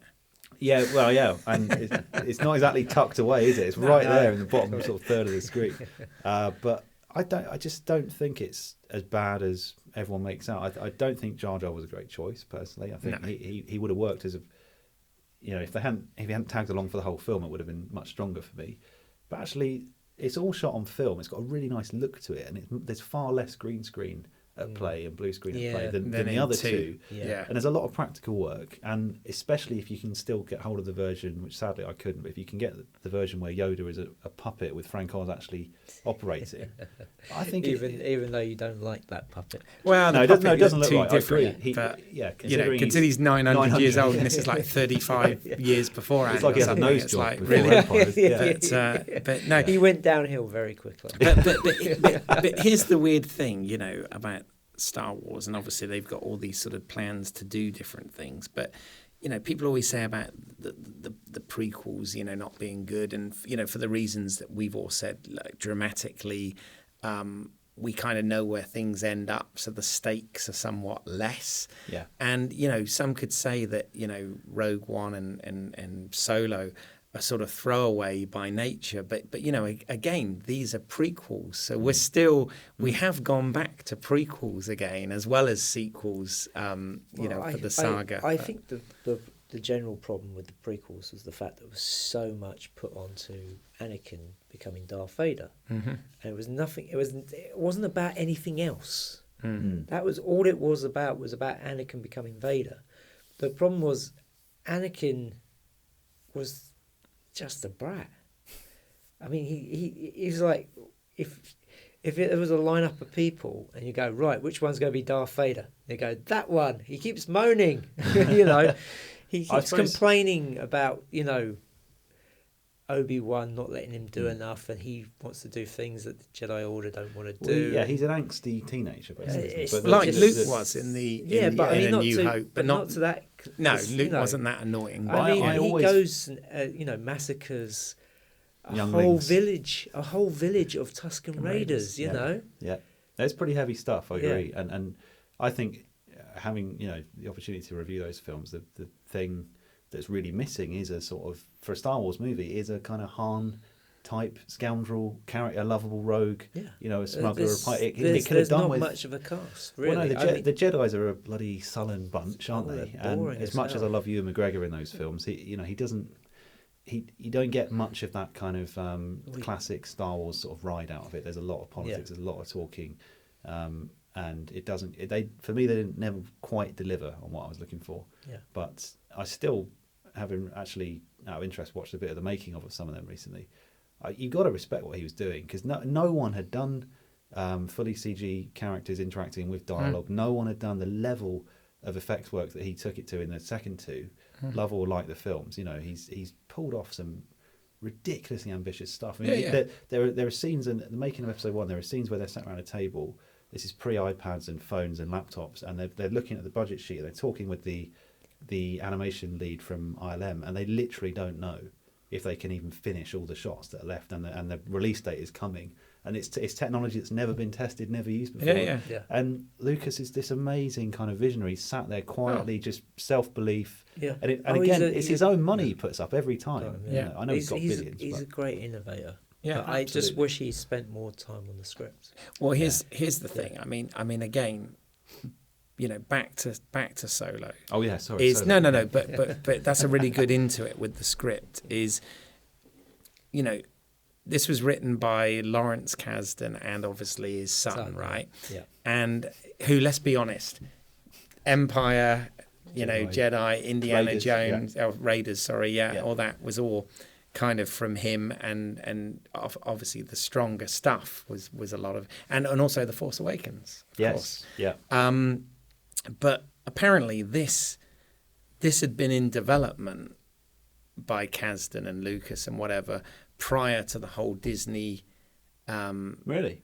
sale, apparently. So this film had been sort of on the drawing board for a long time, and it's one that sort of Kathleen Kennedy has sort of cherry picked from some of those ideas. Okay. But what's also interesting, I think, is the fact that even though Disney have kind of drawn a line under any of the expanded universe stuff that had been written beforehand, in order not to, again, the cynic in me is so they don't need to pay, the creatives, the authors and all this sort of thing, royalties or anything. But interestingly, they are kind of cherry picking bits and pieces from that, for the Solo movie. Like, apparently, I've not read them, but there is, Brian Daley did a trilogy of Han Solo books, back in the early 80s. He also did Lando. And there was some I think somebody else wrote the Lando ones, but If you read the part where many years ago. the part when which again is very amusing, where Lando in this film is recording like a book of novels, it, the Lando Chronicles or whatever he's called it, Calrissian Chronicles, whatever it is, which is very amusing, and he gets interrupted during it. But apparently the setup that he's going through is actually from one of those extended universe novels. And the that's nice. And the gang, which I totally can't remember the name of, which is annoying. That's the Pikes, you mean, that they're stealing the no, the gang at the end. They become the rebellion. Yeah, the something Riders. Is it the Storm Riders or the Sky Riders or something like that? Well, they are actually taken from. I remember when Marvel held the license to do the stories. I had an annual that came out, a couple of years after New Hope had been in. I think it was around the time Empire Strikes Back, and the annual had the Marvel adaptation of New Hope, or Star Wars as it then was, but it also had some of the Carry On Adventures. And what they did is that they did a Carry On adventure with Han and Chewie, because they seemed like the sort of logical characters to go off and pay Jabba the Hutt or whatever he was going to do at the end. And it's really weird because he kind of does almost like a sort of Magnificent Seven type story where he brings on board like another old Jedi Knight, but also like a sort of 6 foot green talking rabbit and all this. I mean, really weird stuff. Yes, but I know the comic book you're talking about. But they've taken the name of that gang and used it for the gang. So they're borrowing little things because from they the extended. own the rights to all that stuff. Yeah. I mean, you got to remember that they were just being licensed. I mean, the whole Legends things is so it's not canon. For a long time it was canon, and now it's not because they want to do their own thing. They need the space to do that. Yeah, I because I understand because from a creative point of view. In the Legends timeline, it took the Empire was still around at this point. They had another enemy that came from the other side of the universe that started invading, and it did feel like, as Antonio has said many times, that these characters never got a break. Yeah. And Luke's had 40 years on an island now, so we can let him off now, can't we? Milking, drinking his green milk fresh from the teat. It hasn't been 40 years. I mean, playing on a pogo stick or whatever he's doing. Yeah. That is the interesting thing. We still don't know how the First Order came about. And that the whole history of what happened between 35-year history, isn't there? I think part of my massive dissatisfaction with Last Jedi was that very early doors it sets out to basically chuck away all of the enigmas that are raised in Force Awakens, and Yeah. that being one of them. Like, how did Yeah. the Force? What was the Knights of Ren all about? What was that flashback all about with Luke? And you know, Luke throwing the lightsaber over his shoulder in a weird way, really sort of odd, kooky, kind of not funny but not serious way, Yeah. is a symbol of Rian Johnson's statement of intent, basically, which is, I'm going to do everything you don't expect me to do in this film, and killing Snoke and just not, you know, not having an iron land instead of a spaceship. Well, I was like, what? You know, it's things like that make my problem with Last Jedi.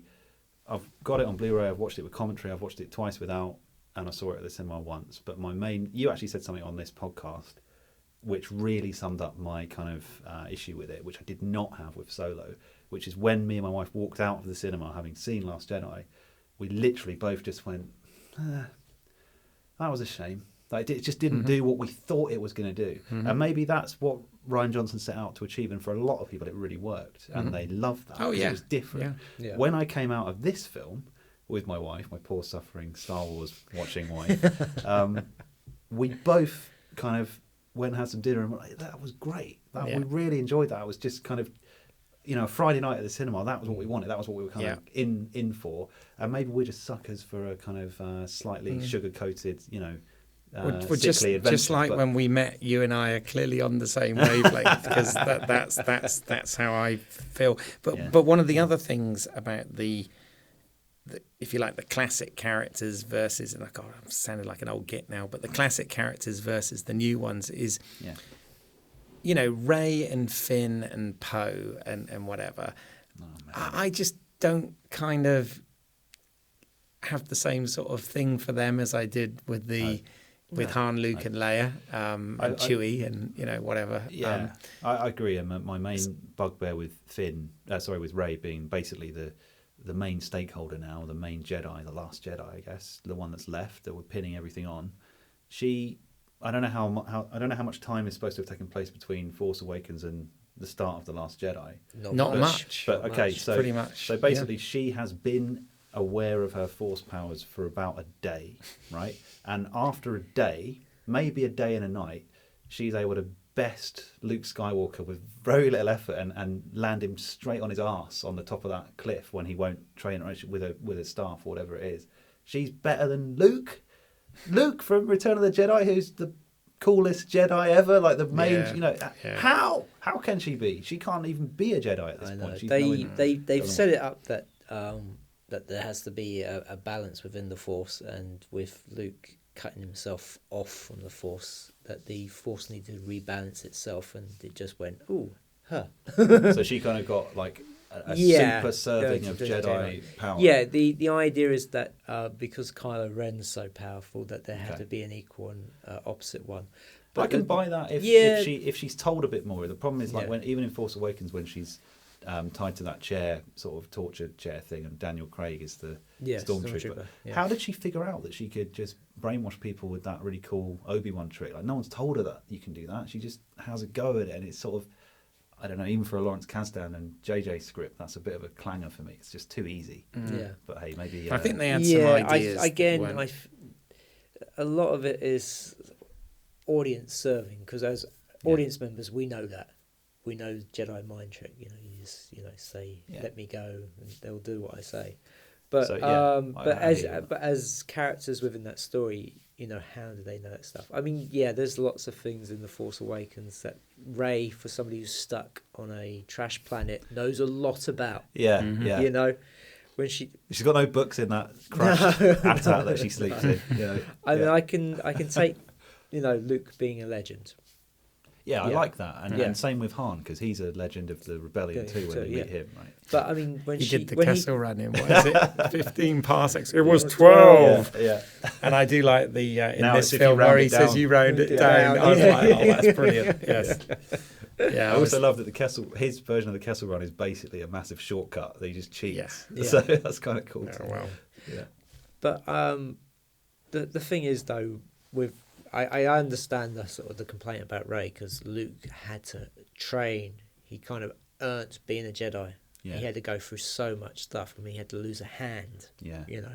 Hey, I've got to ask you guys another question actually that's been on my mind for a long time, and I think about this quite a lot. I've read about it on forums and stuff, but as you're both here in the room, it's a rare opportunity for your listeners to hear your take on a kind of classic Star Wars quandary. Okay. How long is Luke on Dagobah, and how long does it take Han and Leia to get to Cloud City in your mind? Because you're just talking about how much Luke goes through, which I completely agree with. Yeah. Right? So, Keith, you go first. Well, I mean, that bit's always ambiguous because you've got like the whole sort of asteroid field and the, I mean, and a broken hyperdrive. That they had to fix, and obviously a journey to Bespin, which would have taken a bit of time, and of course hiding, waiting for the Imperials to dump their trash and hire a team of bounty hunters. Yeah, they shot up pretty quick. All of that, and so you know, and in the asteroids or in the space slug's belly, and so there's quite a lot of time. So I would. And Luke's hanging around for a while before they're putting Yoda in a backpack and doing Tarzan swings. Yeah. Right? I mean, it's hard. When you watch it as a film, it seems like just a few. No, actually, to be honest, and this is somebody that's obsessed with timelines and continuity and stuff. But no, that's never really bothered me. I think that bothers me less than the amount of time that had taken place between the end of The Force Awakens and Last Jedi. And Last Jedi, you know. So, yeah. Had that ever bothered you? Not really. I mean, I figured it was about a week or so. A nice solid number on it. I like that. Much more committal than me. But where do you think the week happens? Because when they arrive at Cloud City, they're wearing exactly the same stuff that they've been wearing for a week. They look pretty fresh, right? So maybe but they have showers together. What, on the Falcon? I guess there's a cape room on there that we didn't know about. So maybe they should have all came out in capes. Yeah. As a kid, I always thought Luke had been training for about 6 months or something, right? Because because he's, or maybe I don't know, maybe 3 months, something like that. But then there's an interesting point where you see you come back to Leia and Han, and she's in a new outfit, but he's still in the same outfit, isn't he? Before, she's in that kind of dark red number. Yeah. On the Bespin. And you could kind of buy that being, maybe they've been there a few weeks then. But maybe in a long time ago in a galaxy far, far away, the synthetics of the clothing, were odor free and self cleaning or something. Anyway, so I interrupted your point about Luke having gone through a lot. Yeah, I sort of came to sort of the end of my point, but I can understand why the whole Rey being a Mary Sue and stuff comes up. Yeah, and I accept it for what it is for this story, but it doesn't. It's not the same as what Luke went through. Yeah. Great looking film though. I'll always say that about Last Jedi. I think visually, absolutely blew me away. Quality. And actually, here's a question for you guys. What did you think of the cinematography in Solo? Because it's very sort of dark and dirty in comparison to a lot of the other Star Wars films. A lot of the other Star Wars films, cinematography wise, is very clean. Totally agree. This is not. Yeah, I mean, Force Awakens looks so kind of commercial. Every frame of it is rim-lit and really saturated and really poppy and has got a really modern cinematic look, I would say. Yeah. I found this to be, especially, actually I keep saying this, but on the second viewing, too much.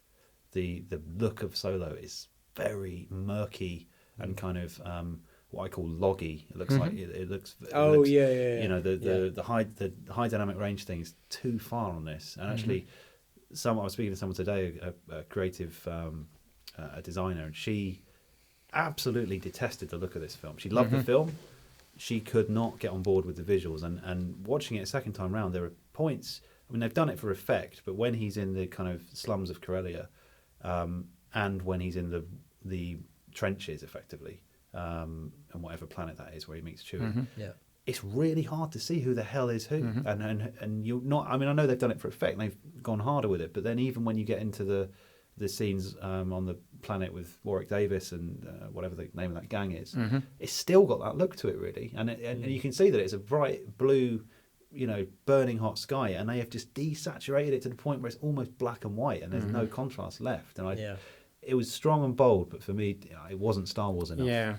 Well, sorry. I was just Okay, going to say, but in contrast to that, when you get inside the Millennium Falcon, it just pops in there. It did, yeah, Yeah. that's true. It's I get the feeling that was what the effect they were going for. They wanted this sort of dirty, grungy look for the rest of it. So when you got into the Millennium Falcon, it was like, shiny. Yeah. shiny, very shiny. Yeah, I mean, this is always, and again, it's such an interesting aspect, I think, of filmmaking. Is we're talking about so many different elements here. So you've got, on one hand, you've got the actual design, the production design, the props, the set dressing, all of that stuff, the costumes, which we've already talked about. And then on the other hand, you've got the way it's lit. But, I mean, it is all about mise en scene as well, because I often have a chat with one of my friends who always says that whether it's JJ, whether it's Rian Johnson, whether it's Ron Howard, whoever, one of the things that's missing from Star Wars now compared to the original trilogy, particularly New Hope and Empire Strikes Back, was in terms of the actual framing and cutting. You had this very sort of Kurosawa-esque, Sergio Leone type massive wide shots with very little coverage, and obviously, of course, with Lucas you had the crossfades as well, which is another thing. But you had that sort of thing, whereas obviously JJ has a much different rhythm to his films, even though the visual aesthetic is quite similar. In terms of the lighting and the color saturation and all this sort of thing. So it's a real interesting one. This they did. They were kind of going for there was a lot of iconography in this film that was very spaghetti western-esque, which is essentially what this was, a western in space, a heist movie in space, and or in a galaxy far, far away, whatever. But I agree. It was somewhat dark and murky until you got into the Millennium Falcon, which was, like you said, oddly new and shiny, which. Christ knows what Han did with it during in that 10 years. But for something that he loves, he didn't treat it very well. Exactly. Oh, maybe that's why Leia left him. Maybe this is a whole nother adventure. Maybe I'm he sure. said, "Would you mind not washing?" Yeah. No, I think the Star Wars films. I mean, that this is the thing that is so unique about what George and his team did, with Star Wars and with Ben Burtt on the audio side of things and everything, is Star Wars has a very distinctive world. In terms of the world building, it's one of the best ever examples, I think. It's got a very distinctive universe. And this is why, and I know we'll get into this in a minute, is why, there are certain things you expect to see in a Star Wars film, like, for example, lightsabers, which has become, and all of this sort of thing. But I mean, one of the things I do want to do is obviously we've talked about Han, Chewie, Lando, the Falcon. We've talked about Kira, and I know we're going to get to another character. But what about? I mean, I do want to sort of mention the rest of the ensemble. So we had Tobias, played by Woody Harrelson. It was great to see Tandy Newton in something. I mean, she's doing really well at the moment, what with Westworld and this as Val. We've briefly mentioned L3, Lando's droid. I mean, what are our thoughts on some of and obviously we've got to get to the villains, which we'll come to. But what are your thoughts on that gang, and how did you feel about them? I did feel that, with Tandy Newton's character, she wasn't in it for very long. I mean, she got killed off very quickly. Yeah. And nonsensically. Exactly. I felt that it was a little bit of a death without meaning. I felt like she and it could have done with some more dramatic. Yeah. And also, Woody or Beckett, he seemed to get over it very quickly as well. I don't know about you, but if I was with Tandy Newton, she got blown away, I'd be bloody gutted. But that's a whole other thing. But I agree. I mean, for me, obviously that's not what the film was about. I know, but it's interesting how quickly you go from the sort of heist set of characters into the kind of Lando set of characters, and then you come back to the main villain again. And of course, I almost forgot Jon Favreau's character, the four-armed. Yeah. I'm not gonna lie. I could have really done without got no problem with Jon Favreau. He's great as a voice actor, just as much as he is in real life. But I didn't need a big CG character in that. Well, in any of the film, but especially in that part of the film, it didn't work for me. I would have rather that was a practical costume if they were going to go that way. But he did a good enough. He did a good enough job with what. It was an interest. Again, it was a character we didn't get really to know that much. No. And it could have been kind of interesting because I think this is the first time seeing a character with 4 arms actually being kind of useful. Yeah, he's pretty nimble in the old cockpit. He's going from one seat to the other and all that stuff. But I just thought that whole bit of the film it sort of shouldn't work on paper because within 10 minutes they try and kill Han by feeding him to Chewie.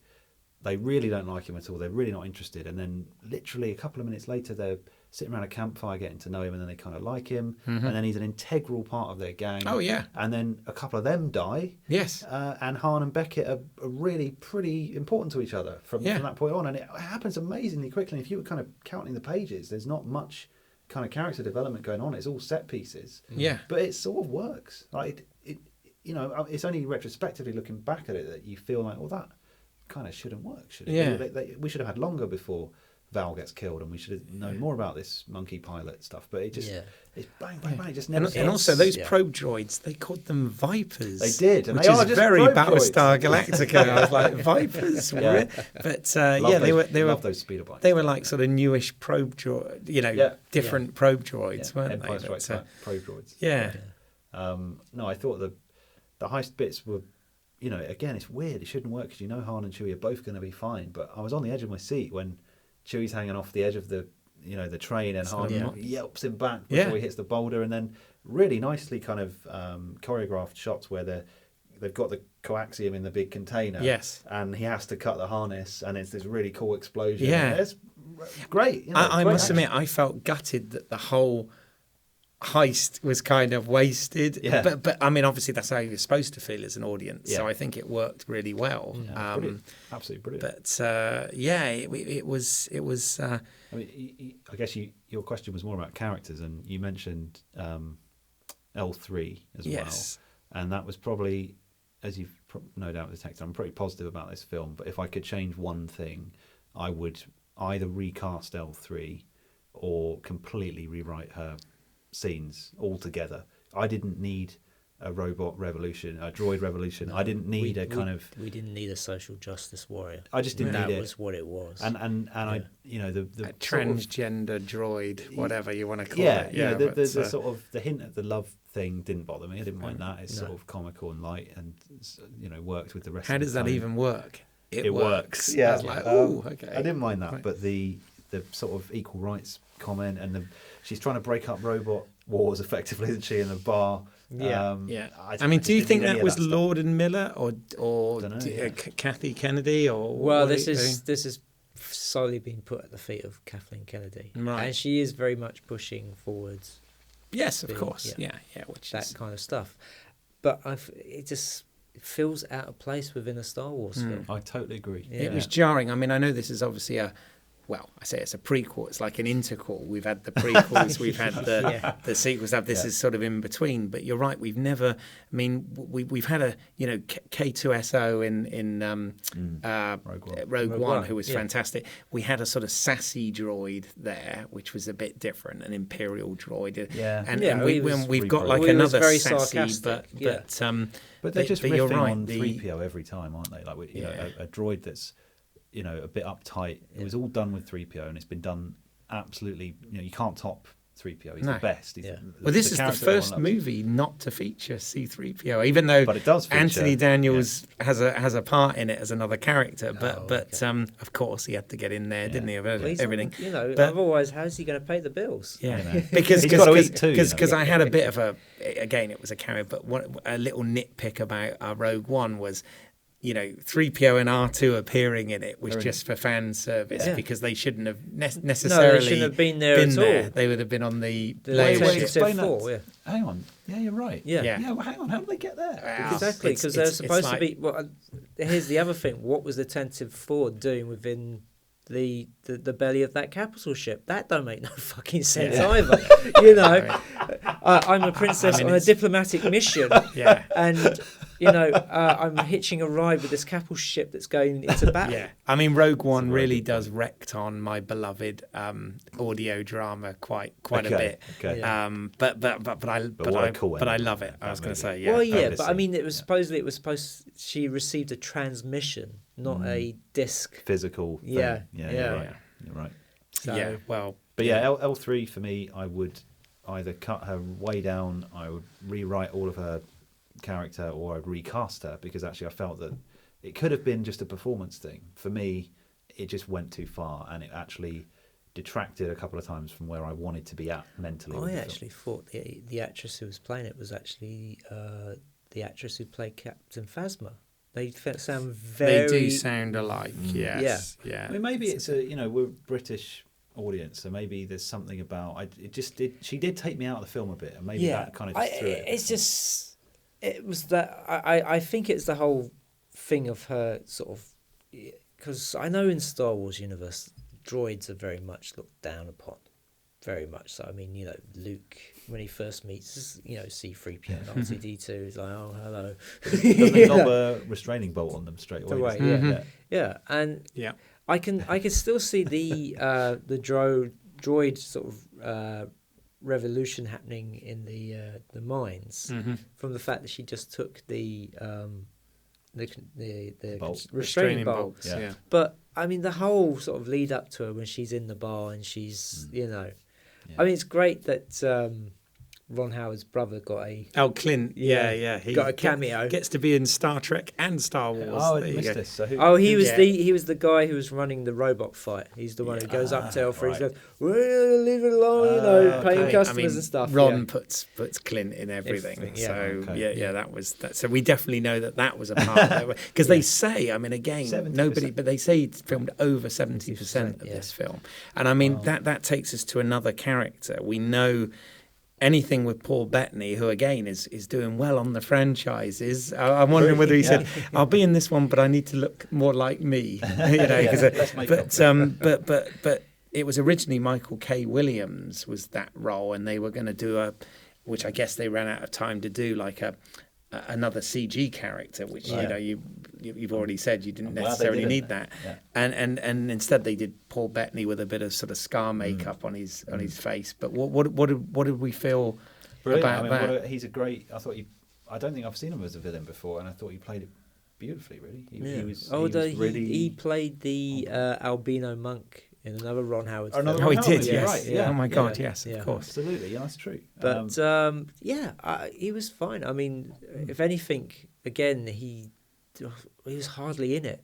You know, he's basically got two scenes, hasn't he? yeah. And I kind of, I don't know, I wasn't desperate for more of him in there, but he did the job, and I'd be scared of him. I believe that he'd murder me if I didn't do what he said. So yeah, I thought it was fine, and his kind of the resolution for his character arc was satisfying, and I thought it was great actually that they didn't make Han this kind of expert marksman. You know, really good. He wasn't that good in a fight. Actually, he was really all over the place. He'd never done it before, and that worked. And he, But at least he shot first. Indeed. Which I know Indeed. Kasdan said was a bit of a fuck you to the special editions. Yeah.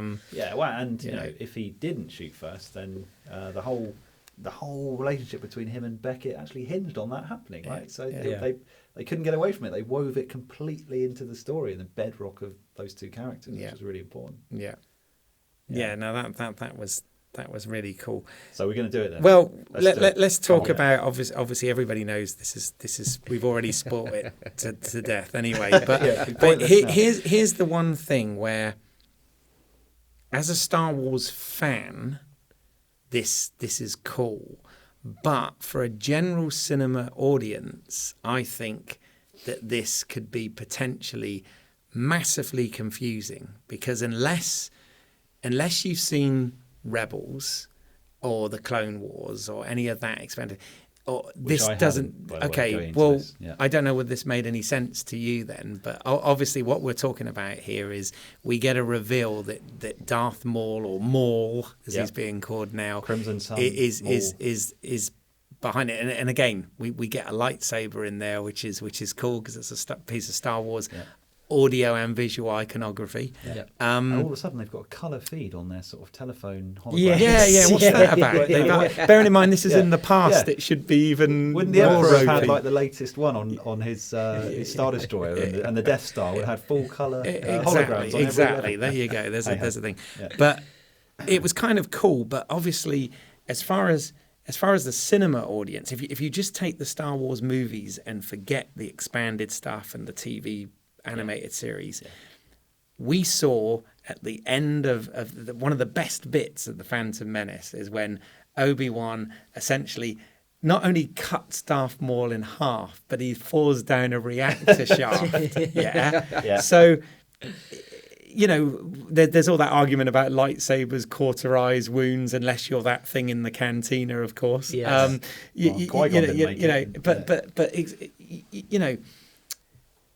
Darth Maul, as far as if people saw it, like if you were showing your kids these and not showing them any Rebels or letting them read any comics or any of that sort of thing, Darth Maul died. Yeah. Right. So now suddenly, and it's great that they, because it's the same amount of time since Phantom Menace. So it's good that they got Ray Park back. They got Sam Witwer, who does the voice of Darth Maul in Clone Wars and Rebels animated series, which is great.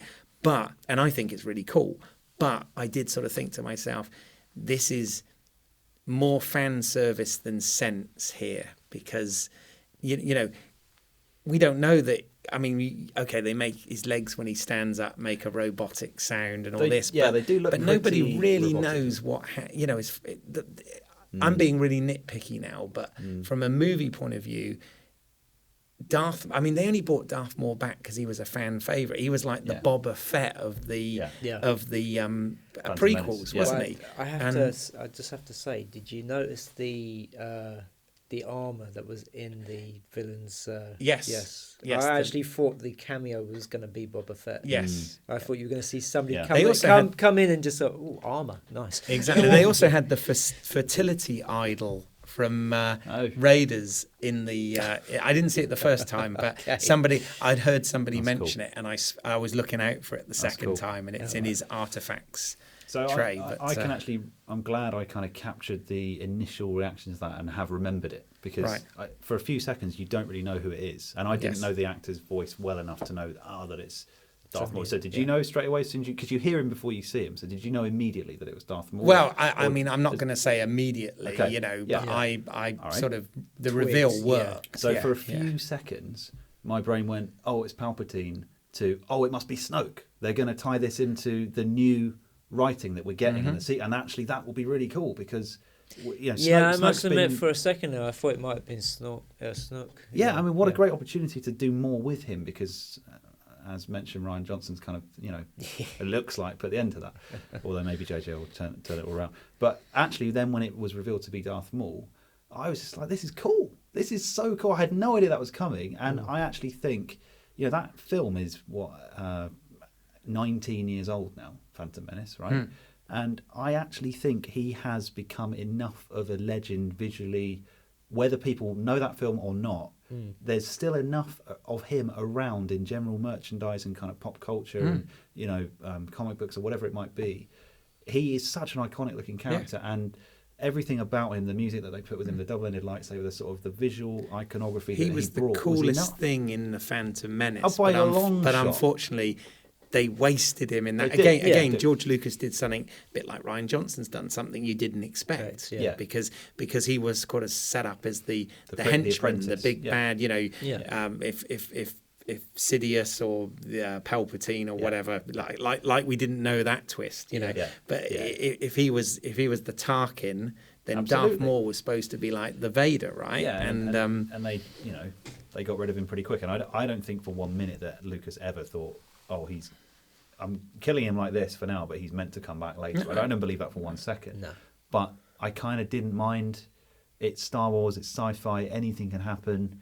and I thought it was cool, and it was a twist I had no idea was going to be there. And Well, it actually, ties it in as well Yeah, as it does. a sort of sequel to the prequels. Yeah, So, they're very much. They do sort of time with the prequels a lot. I mean, with Rogue One, we had Bell Organa. Yes, we did. Yes, yeah, and we had that, and we also had true. you know a lot of audio and visual cues that linked to the Rebels TV show as well. Which by the way, I need to see that. Yeah, You it's seriously really need good. to watch Rebels. Is amazing. Well, I I haven't bet- watched all of the Clone Wars, but I bet you haven't Rebels watched is Droid amazing. Tales, which is what my 4-year-old's currently watching, right? The Lego Star Wars anthology. So I right. know all about that. And actually, even in that, they retell Episode 1, and Darth Maul gets cut in half. And then his little legs run off, and his body goes one way, and his legs go the other. So even my 4-year-old son knows that Darth Maul gets cut in half, but it's like a Brilliant. big comical thing, you know, and it's everywhere. yeah, And whenever Jar Jar shows up in that, he just gets destroyed. Like there's a myriad of ways that Jar Jar gets killed in Lego Star Wars. Yes, it's almost like the- Robot Chicken. Yes, Yeah. the hate runs far Deep. for that. It runs deep for him. Yes. Yes.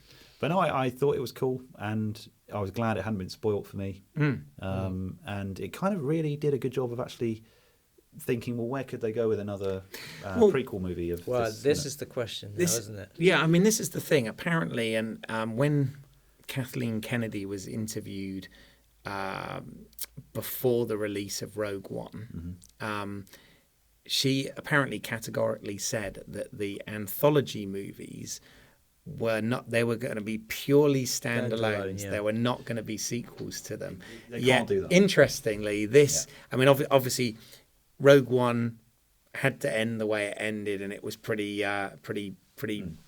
blunt. And then, although we've kind of done, I've got to say this while we're on, because Simon did this as well. It's amazing. We did the experience. the VR, It's the down the road, Void, right? at the Stratford Westfield, Yeah. and oh my God, I was like a 10-year-old. I was so excited. It's so love Charles the de trailer. Lauzerica mentioned it Yeah. to Right. us on a podcast, and I want to thank him while we're recording this because seriously, man, if you loved Han and Luke dressing up as stormtroopers, this is it, and this is kind of the fiction of it is a prequel to Rogue One. Right, yeah. So it Ah, kind right, of okay. ties in with that. Yeah. But anyway, my point was that was a whole thing there. Solo has, in some respects, I mean, maybe we're setting things up that we're gonna see in a Lando movie, or they're talking about a Boba Fett thing is, movie and all this sort of stuff, You know, aren't they? Han But, can't get involved with Darth Maul because the Han we meet in New Hope doesn't believe in Jedi or the Jedi, Force. yes. So That's true. So actually, the Kira kind of yacht thing that's floated off into space to go meet Darth Maul can be picked up in another anthology, and maybe it's the Boba Fett one, or it's the Obi-Wan film, or whatever it's going to be that comes next, and they're going to pick up the loose ends. Well, this there. is the interesting thing because of Rebels, that they really can't do an Obi-Wan. But we've had 3 Obi-Wan movies. I don't need another one. But No, also, do you know what I mean? no, bearing in but mind that this- he's just sat yeah. on Tatooine waiting to do a crate dragon, which changes on every version of Star Wars that they release, to scare away the Tusken Raiders and rescue Luke, but for his destiny. But it's people say, are there going to be more Solo movies? I hope so. Because let's be honest, he does say to Luke that he'd been from one end of the galaxy to the other. He'd seen a lot of strange stuff, but he'd never seen anything that could convince him Yep. that there's one all-powerful force that controls everything. I mean, And, arguably, he's kind of seen quite a lot in this one film, hasn't he? Yeah. To sort Yeah. of partly convince him. Yeah. But, No, I think there's room for more There is. adventures of Han and Chewie, but they've got to be careful now because they are a bit limited in terms of how far they can go with it. Yes. Yeah. I mean, also the fact is, as well as just talking about the economics of this film, it hasn't done very well. Yeah, It's that's- bombed. Which I think is so sad. But And why that is the case partly is due to the fact that they basically shot it twice. Yeah. Well, that So, and that- also where they've released it after 2 massive hit, releases. Well, 5 months after the last one. One, yeah. You got to question that call now. I mean, I don't know if they were scared of the Christmas schedule, because at the end of the day, there are a lot more films being released around Christmas now, but Star Wars would still rule. Totally agree. Totally agree. Yeah, and I personally loved the fact that we got a Star Wars film every Christmas. Yeah, I agree. I did. And we know Yeah. we're getting one the Christmas after next, which yeah. is JJ's next, so it would have fitted perfectly. Definitely, you know. yeah. But anyway, So it's quite a long wait now to the next one. but critically, it's done okay. Yeah. As far as I'm Yeah, aware, it's like critically, sort of 7.2 out of 10 on IMDb. Yeah, It's like, it's fan wise, is if you believe what's on YouTube, there's a bit of a backlash. Fans don't like it, especially older fans. But those are the fans that run YouTube channels, not all Yeah. fans. They're the Yeah. ones that take their time. Oh to do it. yeah, I mean a lot of it is sensationalizing. How do you get people to watch your video? Well, you just say Solo awful. Yeah. Yeah. Well, what I think's interesting is we had a rule that we all stuck to, and listeners should know this, because before we recorded this podcast, none of us talked to one another about what we thought about Solo, because that was the thing. Yeah. We wanted to save it for the podcast and see whether we had sort of differences of opinion, and I think it's quite interesting. I wasn't sure, Simon, whether you were gonna like it, and the reason I say that is because Ross and I have sort of said about we're not massive fans of The Last Jedi, which I know you are, and I totally respect that. And so I'm almost wondering whether any of our other guests that we've had on or listeners are going to want to sort of come and counter this, because we all are pretty much in agreement that this is a great film, and maybe we're just I don't know, nostalgic old men or something. I don't know. Well, I mean, this is the thing. I mean, both me and Antonio loved it, right? And I haven't met anyone that has disliked it yet. Yeah. So that's why I find all of this really strange. I'm not going to name people, but I know a few people that have said to me that they found this a bit dull and pointless, actually, and a bit unnecessary. And also, I mean, and I'll agree with this argument, this is the most expensive Star Wars movie since the new, since Disney took over. Obviously, because of the reshoots and stuff, it costs something like 200. I think it was 280 million or something, which it has made back, by the way. It's already made that. Is but that the thing is, marketing or post? well, I don't know. Yeah. But here's the thing. I loved it, but I could also go with the argument was this story and was this, essentially this throwaway story, this throwaway movie worth that much? Does it deserve to be the most expensive Star Wars movie or not? And people ask, was this a story that needed to be told? Yes. Because for a lot of people, Han Solo's origin story is from when you see him in the canteen to when you see him to Return of the Jedi. You see him go through that arc of being very selfish, just being about himself, and then seeing by the end he's a general in the rebellion. Yeah. Well, what I think's quite interesting, and again, I'm sure the Kasdans and Howard and whatever had, a lot to do with this. But what I thought, sort of, this is, if you like, reading between the lines a bit more, is in this film he says on a number of occasions that, he tells Kira that he's not the good guy. He's not the good guy. And she keeps saying, well, you are the good guy. And then years later in Empire Strikes Back, Leia is telling him that he's not a nice guy. He's a scoundrel and all that. And he's like, no, I'm nice, and all this. So I think from a sort of character journey point of view, bearing in mind, there's whatever the ambiguous amount of years, but let's say a decade or whatever, or 15 years between those films. Obviously he's got to get the Falcon really dirty in that time as well. But I think that's quite a sort of interesting counter in this film. Is he's a young, kind of more naive Han Solo here that we've met. He believes that he's not the good guy, that he's actually a badass and he's a bad guy and all this sort of thing. And then by the time we get to Han, the sort of bitter, twisted Han in particularly New Hope and Empire Strikes Back, and obviously he comes out Carbonite totally different anyway, right? But he has changed, and he is the good guy, and he is the general, and he is about, he's going to go on to be a dad and settle down. Well, for a bit before he goes off and goes Yeah. right back into his mode. But I think that's kind of an interesting arc if you want it. And I don't know. I think that's intentional, but maybe it's just me being a fanboy. I don't know. I felt that it was intentional, and it felt like they'd worked hard to give him a bit of substance and not make him, he's not bitter and angry from the start in this film. They're not. It would have been quite easy to write it as Empire Han from the beginning, but they've tried to give him some pretty good, believable in that world development. And he's young and naive, and he keeps stepping into those kind of ultimatums with that gang and completely blowing it, doesn't he? Has to step out again and hand back over to Beckett.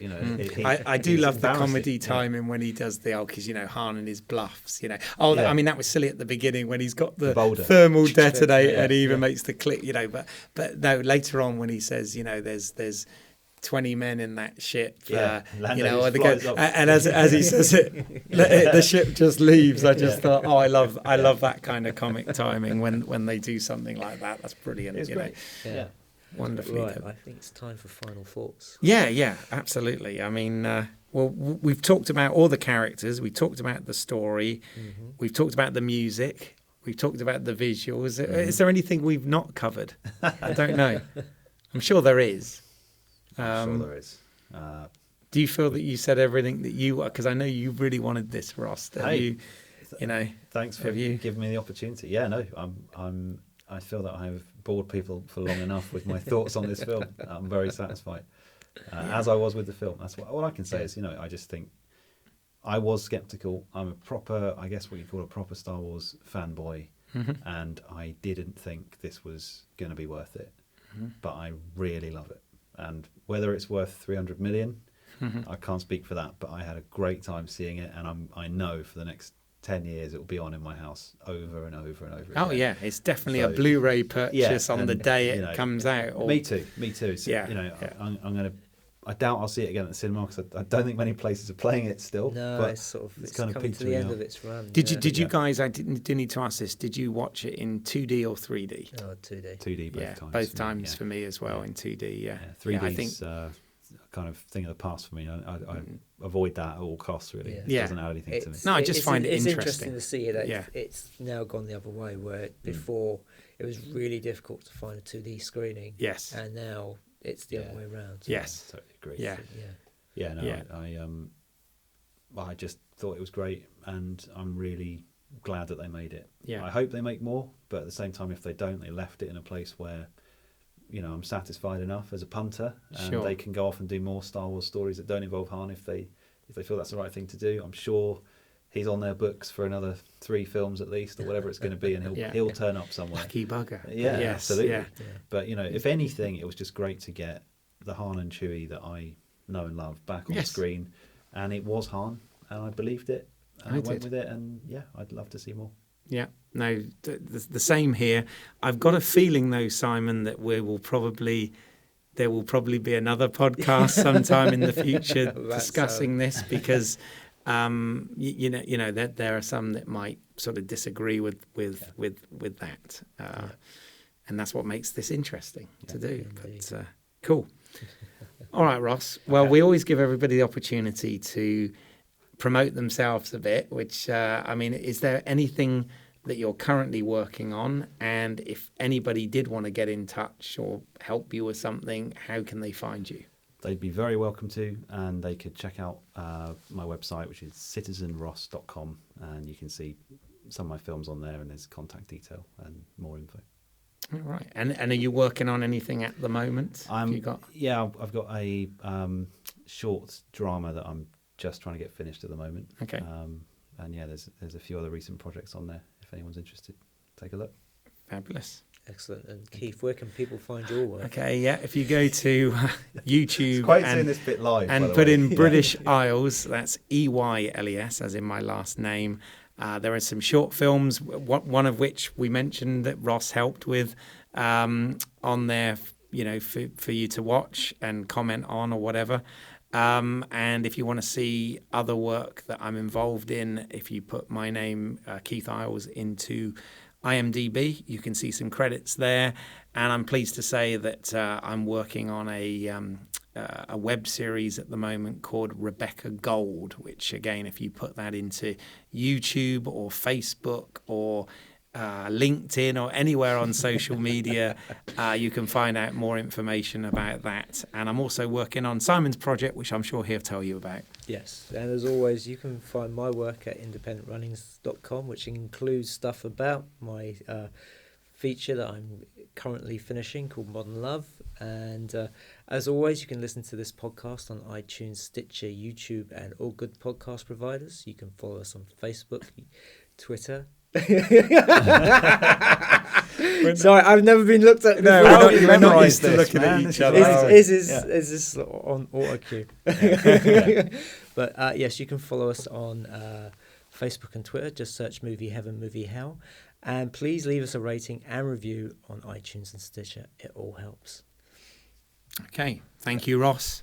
Thank you for having me. An absolute pleasure to meet you both in this context and watch you do what you do live. I'm pretty honoured. Thank you very much. I have a good feeling about this.